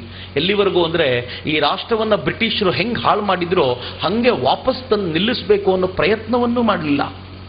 ನಿಮ್ಗೆ ಆಶ್ಚರ್ಯ ಆಗುತ್ತೆ, ಬ್ರಿಟಿಷರು ಈ ರಾಷ್ಟ್ರವನ್ನ ಈ ಹಂತಕ್ಕೆ ತಂದ್ರಲ್ಲ, ಸುಲಭಕ್ಕೆ ತರಲಿಲ್ಲ. ಈ ರಾಷ್ಟ್ರ ಎಷ್ಟು ಅದ್ಭುತವಾದ ರಾಷ್ಟ್ರ ಆಗಿತ್ತು ಅಂದ್ರೆ, ಜಗತ್ತಿನ ಅನೇಕ ಇತಿಹಾಸ ತಜ್ಞರು ಭಾರತಕ್ಕೆ ಬಂದು ಭಾರತ ಅಂದ್ರೆ ಏನು ಅಂತ ಗಂಟೆಗಟ್ಟಲೆ ವರ್ಣನೆ ಮಾಡೋಟ್ಟು ಪುಟಗಟ್ಟಲೆ ಬರೆದಿಟ್ಟು ಹೋಗಿದ್ದಾರೆ. ಎಂತ ಅದ್ಭುತವಾದ ಸಾಹಿತ್ಯಗಳು ಇವೆ ನನ್ನ ಬಳಿ ಅಂದ್ರೆ, ನಾನೇ ಅನೇಕ ಪುಸ್ತಕಗಳನ್ನ ಸಂಗ್ರಹಿಸಿದ್ದೀನಿ. ಧರ್ಮಪಾಲ್ಜಿಯವರ ಬ್ಯೂಟಿಫುಲ್ ಟ್ರೀ ಅಂತ ಒಂದು ಪುಸ್ತಕ ನನಗೆ ತುಂಬಾ ಇಷ್ಟ ಆಗೋ ಪುಸ್ತಕ. ಆ ಪುಸ್ತಕದಲ್ಲಿ ಧರ್ಮಪಾಲ್ಜಿ 50,000 ಬ್ರಿಟಿಷ್ ದಾಖಲೆಗಳನ್ನ ಬೇರೆ ಬೇರೆ ಕಾರಣದಿಂದ ಪ್ರಿಂಟ್ ಮಾಡಿದ್ದಾರೆ. ಅದನ್ನು ಓದ್ತಾ ಹೋದರೆ ಗೊತ್ತಾಗುತ್ತೆ ಈ ದೇಶ ಎಷ್ಟು ಅದ್ಭುತ ಅಂತ ಬ್ರಿಟಿಷರು ಈ ದೇಶದ ಬಗ್ಗೆ ಬರೀತಾರೆ. ಆದರೆ ಭಾರತಕ್ಕೆ ಬಂದ ಈ ಬ್ರಿಟಿಷರು ಎಷ್ಟು ಚೆನ್ನಾಗಿ ಭಾರತವನ್ನು ಹಾಳು ಮಾಡಿದ್ರು ಅಂದ್ರೆ, ಅವ್ರು ಮೊದಲಿಗೆ ಕೈಗೆತ್ಕೊಂಡಿದ್ದು ಈ ದೇಶದ ರೈತರನ್ನ ನಾಶ ಮಾಡಬೇಕು ಅಂತ. ಏನ್ ಮಾಡಿದ್ರು? ಸುಮ್ಮನೆ ಯೋಚನೆ ಮಾಡಿ, ಭಾರತದಲ್ಲಿ ಯಾವತ್ತೂ ಭೂಮಿಯನ್ನ ಮಾರಾಟ ಮಾಡಿ ಯಾರಿಗೂ ಗೊತ್ತಿರಲಿಲ್ಲ. ನಾವು ಈ ದೇಶದಲ್ಲಿ ಭೂಮಿಯನ್ನ ದಾನ ಕೊಡ್ತಿದ್ವಿ, ಇಲ್ಲ ಭೂಮಿ ಅಪ್ಪನಿಂದ ಮಗನಿಗೆ ವರ್ಗಾವಣೆ ಆಗ್ತಾ ಇತ್ತು. ಭೂಮಿನ ತಾಯಿ ಅಂತ ಕರೆಯೋ ಜನಾಂಗ, ಭೂಮಿಯನ್ನು ಮಾರಾಟ ಮಾಡೋ ಜನಾಂಗ ಆಗೇ ಇರಲಿಲ್ಲ. ನೀವು ಸುಮ್ಮನೆ ಯೋಚನೆ ಮಾಡಿ ನೋಡಿ, ನಿಮ್ಮೂರಿನ ದೇವಸ್ಥಾನಗಳು, ನಿಮ್ಮೂರಿನ ಶಾಲೆಗಳು ನಿರ್ಮಾಣ ಆಗಿರೋದು ಸ್ವಂತ ಜಮೀನಲ್ಲ, ಯಾರೋ ದಾನ ಕೊಟ್ಟಿರೋ ಜಮೀನಲ್ಲಿ. ಆದರೆ ಬ್ರಿಟಿಷರು ಭಾರತಕ್ಕೆ ಬಂದು ಹೇಳಿದ್ರು, ನೀವು ಜಮೀನನ್ನ ದಾನ ಕೊಡಬಾರದು, ಇನ್ನು ಮೇಲಿಂದ ಜಮೀನನ್ನ ಮಾರಾಟ ಮಾಡಬೇಕು ಅಂತ. ಮಾರಾಟ ಮಾಡಲ್ಲ ಅಂತ ಹೇಳಿದ್ದಕ್ಕೋಸ್ಕರ ಬ್ರಿಟಿಷರು ಈ ದೇಶದಲ್ಲಿ ಜಮೀನನ್ನ ಕಿತ್ಕೊಳ್ಳಿಕ್ಕೆ ಶುರು ಮಾಡಿದ್ರು. ಅದನ್ನ ಲ್ಯಾಂಡ್ ಎಕ್ವಿಸಿಷನ್ ಆಕ್ಟ್ ಅಂತ ಭಾರತದಲ್ಲಿ ಬ್ರಿಟಿಷರು ಕರೆದ್ರು. ದೌರ್ಭಾಗ್ಯದ ಸಂಗತಿ ಏನು ಅಂದ್ರೆ, ಅದೇ ಆಕ್ಟ್ ಅವತ್ತು ಏನ್ ನಿರ್ಮಾಣ ಆಗಿತ್ತು 1830 ಆಸ್ಪಾಸ್ನಲ್ಲಿ, ಅದೇ ಆಕ್ಟ್ ಇವತ್ತಿನವರೆಗೂ ಕೂಡ ಹಂಗೆ ಉಳ್ಕೊಂಡಿದೆ. ಇವತ್ತಿಗೂ ಕೂಡ ಈ ದೇಶದಲ್ಲಿ ಯಾವುದಾದ್ರೂ ದೊಡ್ಡ ಯೋಜನೆಗಳನ್ನು ತಯಾರು ಮಾಡಬೇಕು ಅಂದ್ರೆ, ನಾಗಾರ್ಜುನದ ಯೋಜನೆ ಅಂತೂ ನಿಮ್ಗೆ ಚೆನ್ನಾಗಿ ಗೊತ್ತಿದೆ. ನೀವು ಜಮೀನ್ ಕೊಡ್ಲಿಲ್ಲ ಅಂತಂದ್ರೆ ಕಿತ್ಕೊಳ್ಳೋದು ನಮಗ್ ಗೊತ್ತು. ಯಾಕೆಂದ್ರೆ ಕಾನೂನು ಇದೆಯಲ್ಲ, ಬ್ರಿಟಿಷರು ಮಾಡಿರೋ ಕಾನೂನು ಅಂತ ತೋರಿಸಿ ಈ ದೇಶದ ರೈತರಿಂದ ಜಮೀನನ್ನ ಕಸಿಯಲಾಗುತ್ತೆ. ನಾವು ಹೋರಾಟ ಮಾಡೋದು ಯಾರ ವಿರುದ್ಧ? ಯಾರನ್ನ ನಾವು ಆರಿಸಿ ಕಳಿಸಿದ್ವೋ ಅವ್ರ ವಿರುದ್ಧವೇ ಹೋರಾಟ ಮಾಡಬೇಕು. ಆರಿಸಿ ಕಳಿಸಿದ್ದಾವೆ. ಏನ್ ದೌರ್ಭಾಗ್ಯದ ಸಂಗತಿ ಇದು? ಬ್ರಿಟಿಷರ ಕಾನೂನು ಇವತ್ತಿಗೂ ಹಂಗೆ ಉಳ್ಕೊಳ್ತು. ನಮ್ಮ ಬ್ರಿಟಿಷರು ಹೇಳಿದ್ರು, ಅವತ್ತಿನ ಬ್ರಿಟಿಷರು ಹೇಳಿದ್ರು, ಇವತ್ತು ನಮ್ಮ ಬ್ರಿಟಿಷರು ಇನ್ನೊಂದು ಮಾತು ಹೇಳ್ತಾರೆ. ಅವ್ರು ಹೇಳಿದ್ರು, ರೈತ ಬೆಳೆದ ಬೆಳೆಗೆ ಅವನು ಬೆಲೆ ನಿಗದಿಪಡಿಸೋದಲ್ಲ, ನಾವು ನಿಗದಿಪಡಿಸ್ತೀವಿ ಅಂತ. ಅವತ್ತಿನಿಂದ ಇವತ್ತಿನವರೆಗೂ ರೈತನ ಜೀವನವನ್ನ ಹೆಂಗೆ ಹೈರಾಣು ಮಾಡಿದ್ದಾರೆ ಅಂದ್ರೆ, ಸ್ವಾತಂತ್ರ್ಯ ಬಂದ ನಂತರವೂ ಈ ದೇಶದಲ್ಲಿ ರೈತನಾಗಿ ಬದುಕೋದು ಸುಲಭ ಅಂತ ಯಾರಿಗೂ ಅನ್ನಿಸ್ಲೇ ಇಲ್ಲ. ಯಾವ ದೇಶದ 80% ಉದ್ಯೋಗ ಕೃಷಿಕ ವಲಯದ ಉದ್ಯೋಗವೋ, ಆ ದೇಶದಲ್ಲಿ ಕೃಷಿಕನನ್ನು ಹೋಗಿ ಮಾತಾಡಿಸಿ ನಿನ್ನ ಮಗನನ್ನ ರೈತನನ್ನಾಗಿ ಮಾಡ್ತೀಯ ಅಂದ್ರೆ, ದೇವರಾಣೆಗೂ ಬೇಡ ಸರ್, ನನ್ನ ಮಗ ಸಾಫ್ಟ್ವೇರ್ ಇಂಜಿನಿಯರ್ ಆಗಲಿ, ಡಾಕ್ಟರ್ ಆಗಲಿ, ಎಲ್ಲಾದ್ರೂ ದೂರ ಕೆಲಸಕ್ಕೆ ಹೋಗ್ಲಿ, ಹಳ್ಳಿಯಲ್ಲಿ ಇರೋದು ಬೇಡ ಅಂತ. ಯಾವ ಥರದ ಪರಿಸ್ಥಿತಿ ನಿರ್ಮಾಣ ಮಾಡಿದ್ದೀವಿ. ನಾನು ಅನೇಕ ಹಳ್ಳಿಗಳಿಗೆ ಹೋಗಿ ನೋಡ್ತೀವಿ, ನಂಗೆ ಎಲಿ ಮೇಲೆನೆ ಬಹಳ ಖುಷಿ ಕೊಟ್ಟಂತ ಹಳ್ಳಿ, ಇಷ್ಟೊಂದು ಜನ ಆದರೂ ಇದ್ದೀರಾ ಅಂತ. ಅನೇಕ ಹಳ್ಳಿಗಳಿಗೆ ಹೋದ್ರೆ ಸಮಸ್ಯೆ ಏನು ಗೊತ್ತಾ? ಯಾರು ಇರ್ತಾರೆ ಗೊತ್ತಾ? ಅಲ್ಲಿ ಯಾವ ಯುವಕರು ಕೆಲಸ ಮಾಡದೆ ಕಟ್ಟೆಯಲ್ಲಿ ತಿಂದುಕೊಂಡು ತಿರುಗಾಡ್ತಿರ್ತಾರೋ, ತಿಂದುಕೊಂಡು ಕಟ್ಟೆಯಲ್ಲಿ ಕೂತ್ಕೋತಾರೋ ಆ ಯುವಕರು ಇರ್ತಾರೆ. ಇಲ್ಲ ಅಂದ್ರೆ ಕೆಲಸ ಮಾಡ್ಲಿಕ್ಕಾಗದ ಮುದುಕರು ಇರ್ತಾರೆ. ಹಳ್ಳಿಗಳು ಅಂದ್ರೆ ರೆಸ್ಟ್ ಹೋಮ್ಗಳು. ನಮ್ಮ ಅನೇಕ ಜನ ಹಳ್ಳಿಗಳಿಗೆ ವಾಪಸ್ ಬರೋದು ಯಾವಾಗ ಅಂದ್ರೆ, ಬೆಂಗಳೂರಿನಲ್ಲಿ ಮಂಗಳೂರಿನಲ್ಲಿ ಚೆನ್ನಾಗಿ ದುಡ್ಡು ಮಾಡಿ ಇನ್ನು ಕೈಯಲ್ಲಿ ಕೆಲಸ ಮಾಡ್ಲಿಕ್ಕೆ ಆಗಲ್ಲ ಅಂದಾಗ ಹಳ್ಳಿಗಳಿಗೆ ವಾಪಸ್ ಬರೋದು. ಯಾವ ಹಳ್ಳಿಗಳು ಈ ದೇಶದಲ್ಲಿ ಗಟ್ಟಿಯಾಗಿ ಬೆಳಿಬೇಕಿತ್ತೋ ಆ ಹಳ್ಳಿಗಳು ಕೈಲಾಗದವರಿಂದ ತುಂಬಿಕೊಳ್ಳುವಂತೆ ಮಾಡಿಬಿಟ್ವಲ್ಲ. ಬ್ರಿಟಿಷರ ಸರ್ಕಾರ ಇನ್ನೂ ಹೋಗ್ಲೇ ಇಲ್ವಲ್ಲ, ತುಂಬಾ ಯೋಚನೆ ಆಗುತ್ತೆ ನನಗೆ. ಇನ್ ಸ್ವಲ್ಪ ಆಳಕ್ಕಿಳಿದು ನೋಡಿ, ಈ ದೇಶವನ್ನು ಆಳೋ ಜನ ಯಾವ ತರ ಬ್ರಿಟಿಷರ ರೂಲ್ಗಳನ್ನು ತಗೊಂಡು ಬಂದ್ರು ಅಂದ್ರೆ, ಈ ದೇಶದಲ್ಲಿ ಪೊಲೀಸ್ ಕಾನೂನು ಶುರು ಮಾಡಿದ್ದು ಬ್ರಿಟಿಷರು. ಇಂಡಿಯನ್ ಪಿನಲ್ ಕೋಡ್ ಅಂತ ತೆಗೆದ್ರು. ನಾನು ಇತ್ತೀಚೆಗೆ ಇಂಟರ್ನೆಟ್ ಅಲ್ಲಿ ಬ್ರಿಟಿಷರ ಪಿನಲ್ ಕೋಡ್ ತೆಗೆದೆ, ನಮ್ದು ಪಿನಲ್ ಕೋಡ್ ತೆಗೆದು ಎರಡನ್ನೂ ಮ್ಯಾಚ್ ಮಾಡಿ ನೋಡಿದ್ರೆ ಬ್ರಿಟಿಷರ ಕಾನೂನು 1 ಇಂಚು ಚೇಂಜ್ ಆಗಿಲ್ಲ. ನಮ್ಮ ದೇಶದ ಪೊಲೀಸರ ಕೈಯಲ್ಲಿ ಲಾಠಿ ಕೊಟ್ಟವರೇ ಬ್ರಿಟಿಷರು. ಅಲ್ಲಿವರೆಗೂ ಪೊಲೀಸರ ಕೈಯಲ್ಲಿ ಲಾಠಿ ಇರಲ್ಲ. ನೀವು ಅಮೆರಿಕಾದ ಯುರೋಪಿನ ಪೊಲೀಸರು ನೋಡಿ, ಇಷ್ಟುದ್ದದ ಲಾಠಿ ತರ ಹಿಡ್ಕೊಂಡಿರ್ತಾರೆ. ಆ ಲಾಠಿ ಯಾಕೆ ಅಂದ್ರೆ ನಿಲ್ಲಿಸ್ಲಿಕ್ಕೆ, ಹೋಗ್ಲಿಕ್ಕೋಸ್ಕರ, ದಾರಿ ತೋರಿಸ್ಲಿಕ್ಕೆ ಲಾಠಿಯ ಹೊರತು ಹೊಡಿಲಿಕ್ಕಲ್ಲ. ಜಗತ್ನಲ್ಲಿ ಯಾರಾದ್ರೂ ಉದ್ದದ ಲಾಠಿ ಹಿಡ್ಕೊಂಡ್ರೋ ಪೊಲೀಸ್ ಇದ್ರೆ ನಮ್ಮ ದೇಶದಲ್ಲಿ ಮಾತ್ರ. ಇವ್ರ ಕೈಯಲ್ಲಿ ಯಾಕೆ ಇವ್ರು ಲಾಠಿ ಕೊಟ್ರು ಅಂದ್ರೆ, ಭಾರತದ ಜನ ಸತ್ಯಾಗ್ರಹ ಮಾಡ್ತಾರೆ, ಸತ್ಯಾಗ್ರಹ ಮಾಡಿದವ್ರು ಹೊಡಿಲಿಕ್ಕೆ ಅನುಕೂಲ ಆಗ್ಲಿ ಅಂತ ಕೈಯಲ್ಲಿ ಲಾಠಿ ಕೊಟ್ರು. ನಮ್ಮ ಪೊಲೀಸರ ಕೈಯಿಂದ ಇನ್ನೂ ಲಾಠಿ ಈಸ್ಕೊಳ್ಳೇ ಇಲ್ಲ. ಎಷ್ಟರ ಮಟ್ಟಿಗೆ ಇವತ್ತು ನನ್ನ ಮನಸ್ಸಿನಲ್ಲಿ ಭಯ ಇದೆ ಅಂತಂದ್ರೆ, ನಾನು ಸುಮ್ಮನೆ ನಿಮ್ಗೊಂದು ಎಕ್ಸ್ಪೀರಿಯನ್ಸ್ ಹೇಳ್ತೀನಿ. ಈಗ ದೂರದಲ್ಲಿ ಯಾರಾದ್ರೂ ಒಬ್ಬ ಪೊಲೀಸ್ ನಿಂತಿದ್ರೆ, ಅಥವಾ ಟ್ರಾಫಿಕ್ ಇನ್ಸ್ಪೆಕ್ಟರ್, ಟ್ರಾಫಿಕ್ ಪೊಲೀಸೋ ನಿಂತಿದ್ರೆ, ನಮ್ಮ ಹತ್ರ ಎಲ್ಲ ಡಾಕ್ಯುಮೆಂಟ್ ಇದ್ರೂ ಕೂಡ ನಾವು ಅವನ ಎದುರಿಗೆ ಹೋಗಲ್ಲ, ಪಕ್ಕದ ರೋಡಲ್ಲಿ ತಿರ್ಕೊಂಡು ಹೋಗ್ತೀವಿ. ಯಾಕೆ ಅಂತ ಗೊತ್ತಾಗ್ಲಿಲ್ಲ. ನಾನು ಕೇಳೋದು ಯಾಕೆ ಅಂತ, ಸರ್ ಅವ್ನು ಹಿಡಿದ್ರೆ ಇನ್ನೇನಾದ್ರೂ ಕೇಳ್ತಾನೆ, ಅದಕ್ಕೆ ಅವನ ಹತ್ರನೇ ಹೋಗೋದು ಬೇಡ ಸರ್ ಅಂತ. ಬ್ರಿಟಿಷರ ಕಾಲದಲ್ಲಿ ಇತ್ತಲ್ಲ, ಅವ್ರು ಹಿಡಿದ್ರೆ ನಮ್ಮನ್ನು ಏನಾದ್ರೂ ಕೇಳ್ತಾರೆ, ಅದಕ್ಕೋಸ್ಕರ ಹೋಗಲ್ಲ ಅನ್ನುವಂಥ ಭಯ ಇವತ್ತಿಗೂ ನಮ್ಮಿಂದ ಹೋಗ್ಲಿಲ್ಲ. ಯಾಕಂದ್ರೆ ಕಾನೂನೇ ಬದಲಾಗ್ಲಿಲ್ವಲ್ಲ. ಎಷ್ಟರ ಮಟ್ಟಿಗೆ ಈ ದೇಶವನ್ನು ಇವ್ರು ಹಾಳು ಮಾಡಿಟ್ರು ಅಂತಂದ್ರೆ, ಈ ದೇಶದಲ್ಲಿ ಯಾವತ್ತೂ ಕೋರ್ಟ್ ಇರಲಿಲ್ಲ. ಈ ದೇಶದಲ್ಲಿ ನಾವು ಕೋರ್ಟ್ ಹೆಂಗ್ ಮಾಡಿದ್ವಿ ಗೊತ್ತಾ? ಹಳ್ಳಿಗಳ ಜನ ಕೋರ್ಟಿಗೆ ಹೋಗಿದ್ದು ಉದ್ದೇಶವೇ ಇಲ್ಲ, ಕೋರ್ಟಿಗೆ ಹೋಗಿದ್ದ ಉಲ್ಲೇಖವೇ ಇಲ್ಲ. ಇವ್ರು ಮಾಡ್ತಿದ್ದು ಹೆಂಗೆ ಅಂತಂದ್ರೆ, ಯಾವುದೋ ಒಂದು ದೊಡ್ಡ ಕಟ್ಟೆ ಕೆಳಗೆ ಊರಿನಲ್ಲಿ ಅತ್ಯಂತ ಪ್ರಮುಖರಾಗಿರುವಂತವರನ್ನ, ಯಾರನ್ನ ಇಡೀ ಊರು ಗೌರವಿಸುತ್ತೋ, ಯಾರ ಮೇಲೆ ಕೆಟ್ಟ ಆರೋಪಗಳಿಲ್ವೋ ಅಂಥವ್ರನ್ನ ಮಧ್ಯದಲ್ಲಿ ಕೂರಿಸಿ ಅವರು ನಿರ್ಣಯ ತಗೋತಿದ್ರು. ಯಾಕೆ ಊರಿನವ್ರು ತಗೊಂಡು ನಿರ್ಣಯ ಚೆನ್ನಾಗಿರುತ್ತೆ ಅಂತಂದ್ರೆ, ಅಲ್ಲಿ ಯಾವ ಲಾಯರು ಮಧ್ಯ ಇರಲ್ಲ.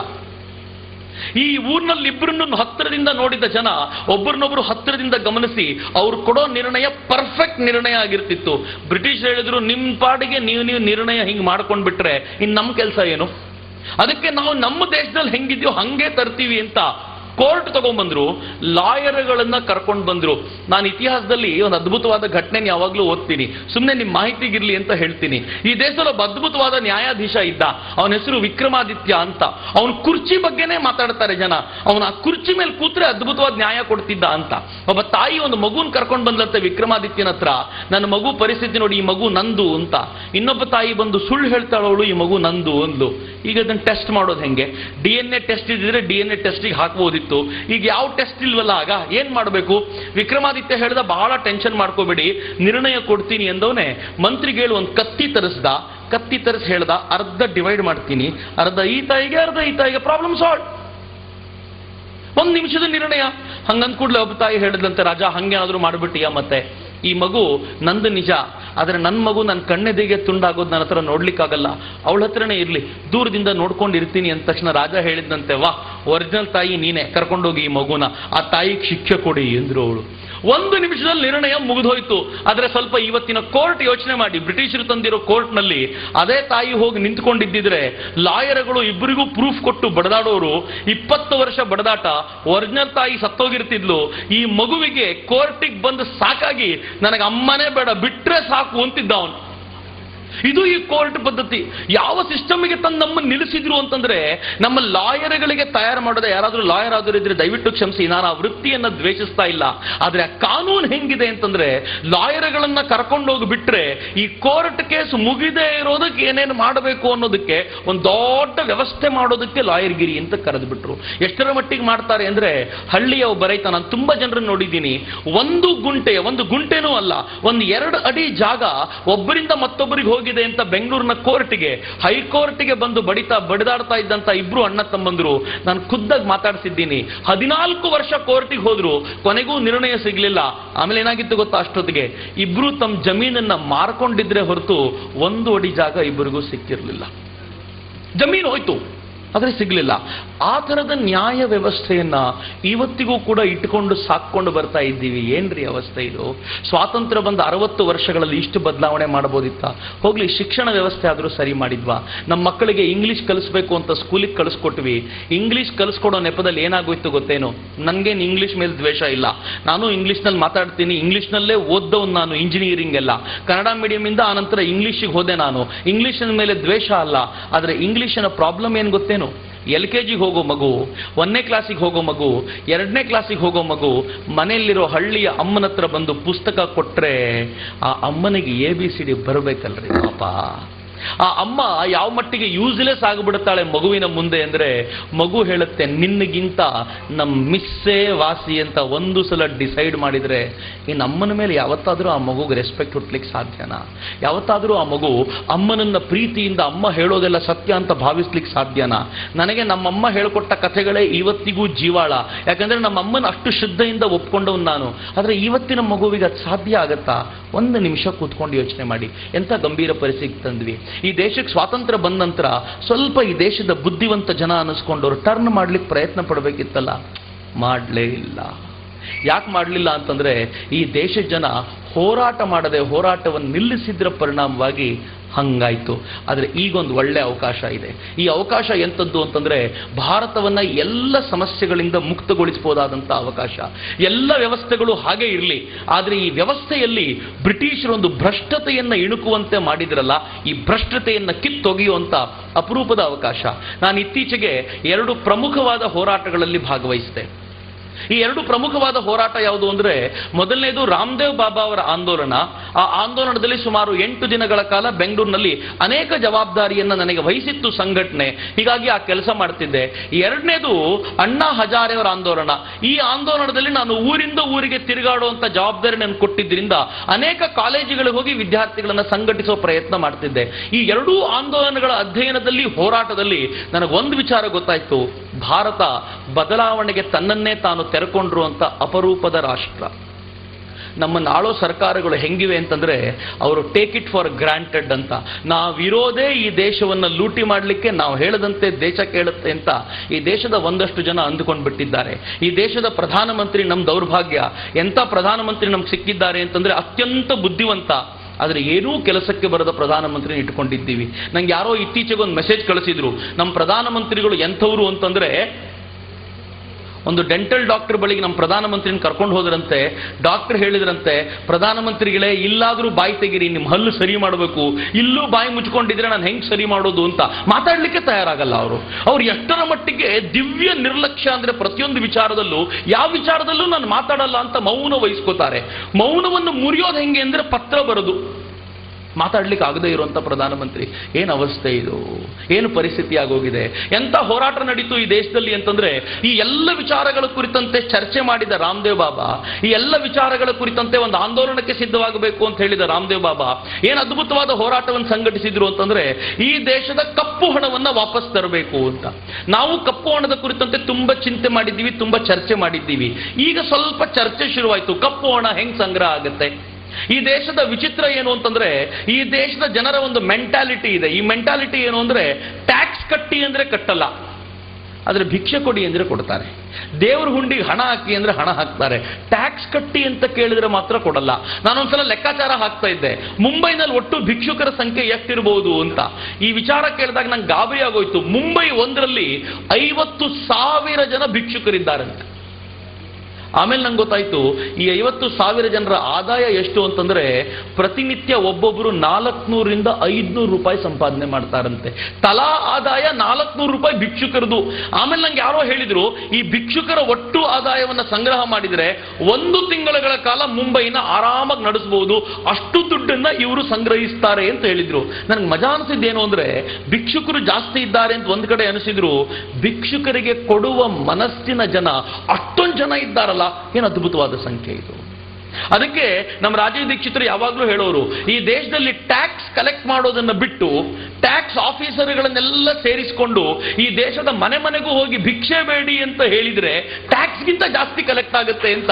ಯಾಕೆ ಅಂದ್ರೆ ನಮಗೆ ಟ್ಯಾಕ್ಸ್ ಕಟ್ಟೋದು ಇಷ್ಟ ಆಗಲ್ಲ, ಬೇಕಿದ್ರೆ ಭಿಕ್ಷೆ ಕೊಡ್ತೀವಿ ಅಂತ. ನಾನು ಹೋಗಿ ನೋಡ್ತಿದ್ದೆ, ತಿರುಪತಿಗೆ ಹೋದಾಗ ನನಗೆ ಯಾವಾಗಲೂ ಆಶ್ಚರ್ಯ, ನಮ್ಮ ಮನಸ್ಸುಗಳು ಎಷ್ಟು ಸೂಕ್ಷ್ಮ ಅಂತಂದ್ರೆ, ತಿರುಪತಿಯ ಹುಂಡಿಗೆ ಜೇಬಲ್ಲಿರೋದು ಅಷ್ಟನ್ನು ತೆಗೆದು ಹಾಕಿದವ್ರು ನೋಡಿದ್ದೀನಿ. ನನ್ನ ಜೊತೆ ಒಬ್ಬ ಹುಡುಗ ಬಂದಿದ್ದ, ಆನೆಕಲ್ನವನು. ಅವನು ತನ್ನ ಪರ್ಸನ್ ತೆಗೆದು ತಿರುಪತಿ ಹುಂಡಿಗೆ ಹಾಕ್ದ. ನಾನು ಹೇಳಿದ, ಹುಚ್ಚಿಗೆ ಹಿಡಿದಿದ್ಯಾ ಅಂತ. ಅವನು ಹೇಳಿದ, ನಂಗೆ ಗೊತ್ತೇ ಆಗಲಿಲ್ಲ ಸರ್, ಹುಂಡಿ ಹತ್ರ ಹೋಗಿದ ತಕ್ಷಣ ಏನೋ ಹಾಕಬೇಕು ಅನ್ನಿಸ್ತು, ಪರ್ಸ್ ಹಾಕ್ಬಿಟ್ಟೆ, ವಾಪಸ್ ಹೋಗ್ಲಿಕ್ಕೆ ಟಿಕೆಟ್ ನೀವು ತೆಗಿಬೇಕು ಸರ್ ಅಂದ. ನಂಗೆ ಬಹಳ ವಿಶೇಷ ಅನ್ನಿಸ್ತು. ಎಷ್ಟು ಹುಚ್ಚಿದೆ ನಮಗೆ ಅಂತಂದ್ರೆ, ಹುಂಡಿಗೆ ಹಾಕ್ತೀವಿ. ತಿರುಪತಿಗೆ ಯಾರಾದ್ರೂ ಹೋಗಿದ್ರೆ ನೋಡಬೇಕು, ಹುಂಡಿಗೂ ಎಲ್ಲಿ ಹಾಕೋದು ಅಂದ್ರೆ, ತಿರುಪತಿ ತಿಮ್ಮಪ್ಪನ ಪಕ್ಕದಲ್ಲೇ ಒಂದು ಹುಂಡಿ ಇದೆ, ಹೊರಗಡೆಯಿಂದ ಬಂದ್ರೆ ಅಲ್ಲಿಗೆ ಹಾಕೋದು. ಸ್ವಲ್ಪ ದೂರದಲ್ಲಿರೋ ಹುಂಡಿಗೆ ಹಾಕೋದಿಲ್ಲ. ಇಲ್ಲಿಗೆ ಹಾಕಿದ್ರೆ ಮಾತ್ರ ತಿಮ್ಮಪ್ಪನಿಗೆ ಸೇರುತ್ತೆ, ದೂರದಲ್ಲಿ ಹಾಕಿದ್ರೆ ಹೋಗೋದಿಲ್ಲ ಅಂತ ಮನಸ್ಸಿಗೆ ಭಾವನೆ. ಒಟ್ಟಾರೆ ಹುಂಡಿಗೆ ಹಾಕಬೇಕು ಅಂತ. ಈ ಭಾವನೆ ಎಷ್ಟು ಸೂಕ್ಷ್ಮವಾಗಿದೆ ಅಂತಂದ್ರೆ, ಈ ರಾಷ್ಟ್ರ ಇದ್ರ ಬಗ್ಗೆ ಯಾವತ್ತೂ ಆಲೋಚನೆ ಮಾಡಲಿಲ್ಲ. ಈ ರಾಷ್ಟ್ರ ಹೇಳ್ತು ಟ್ಯಾಕ್ಸ್ ಕಟ್ಟಲೇಬೇಕು ಅಂತ.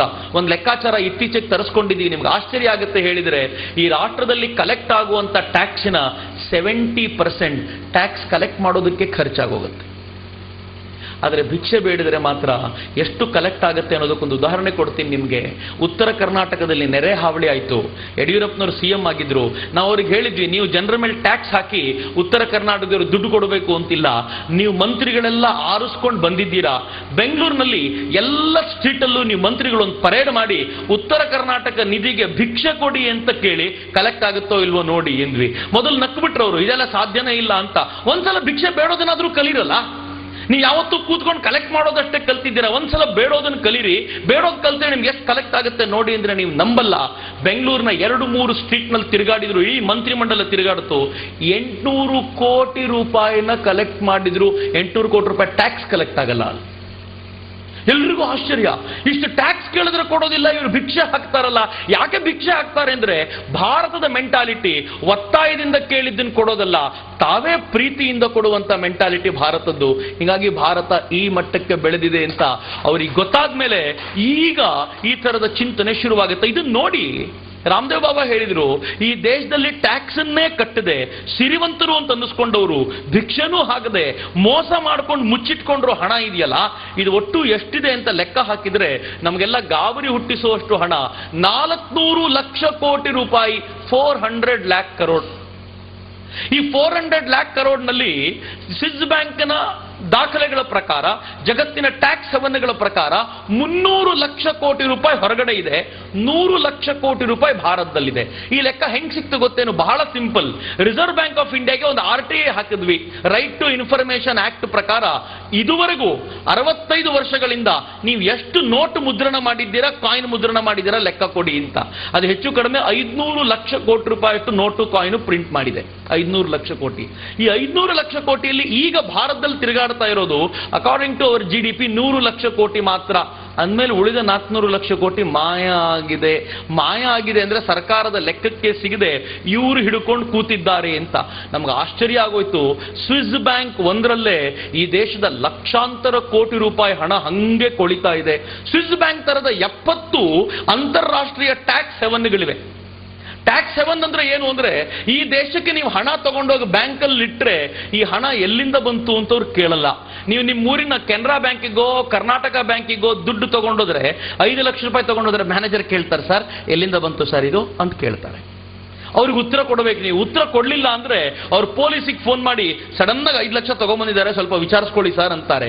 ಅವ್ರು ವಿಚಾರಿಸ್ಕೊಳ್ತಾರೆ, ನಿಮ್ಮ ಹಣದ ಮೂಲವನ್ನು ಹುಡುಕ್ತಾರೆ. ಆದ್ರೆ ಟ್ಯಾಕ್ಸ್ ಹೆವನ್ಗಳಲ್ಲಿ ಹಣ ಎಲ್ಲಿಂದ ಬಂತು ಅಂತ ಕೇಳಲ್ಲ, ಮೊದಲನೇದು.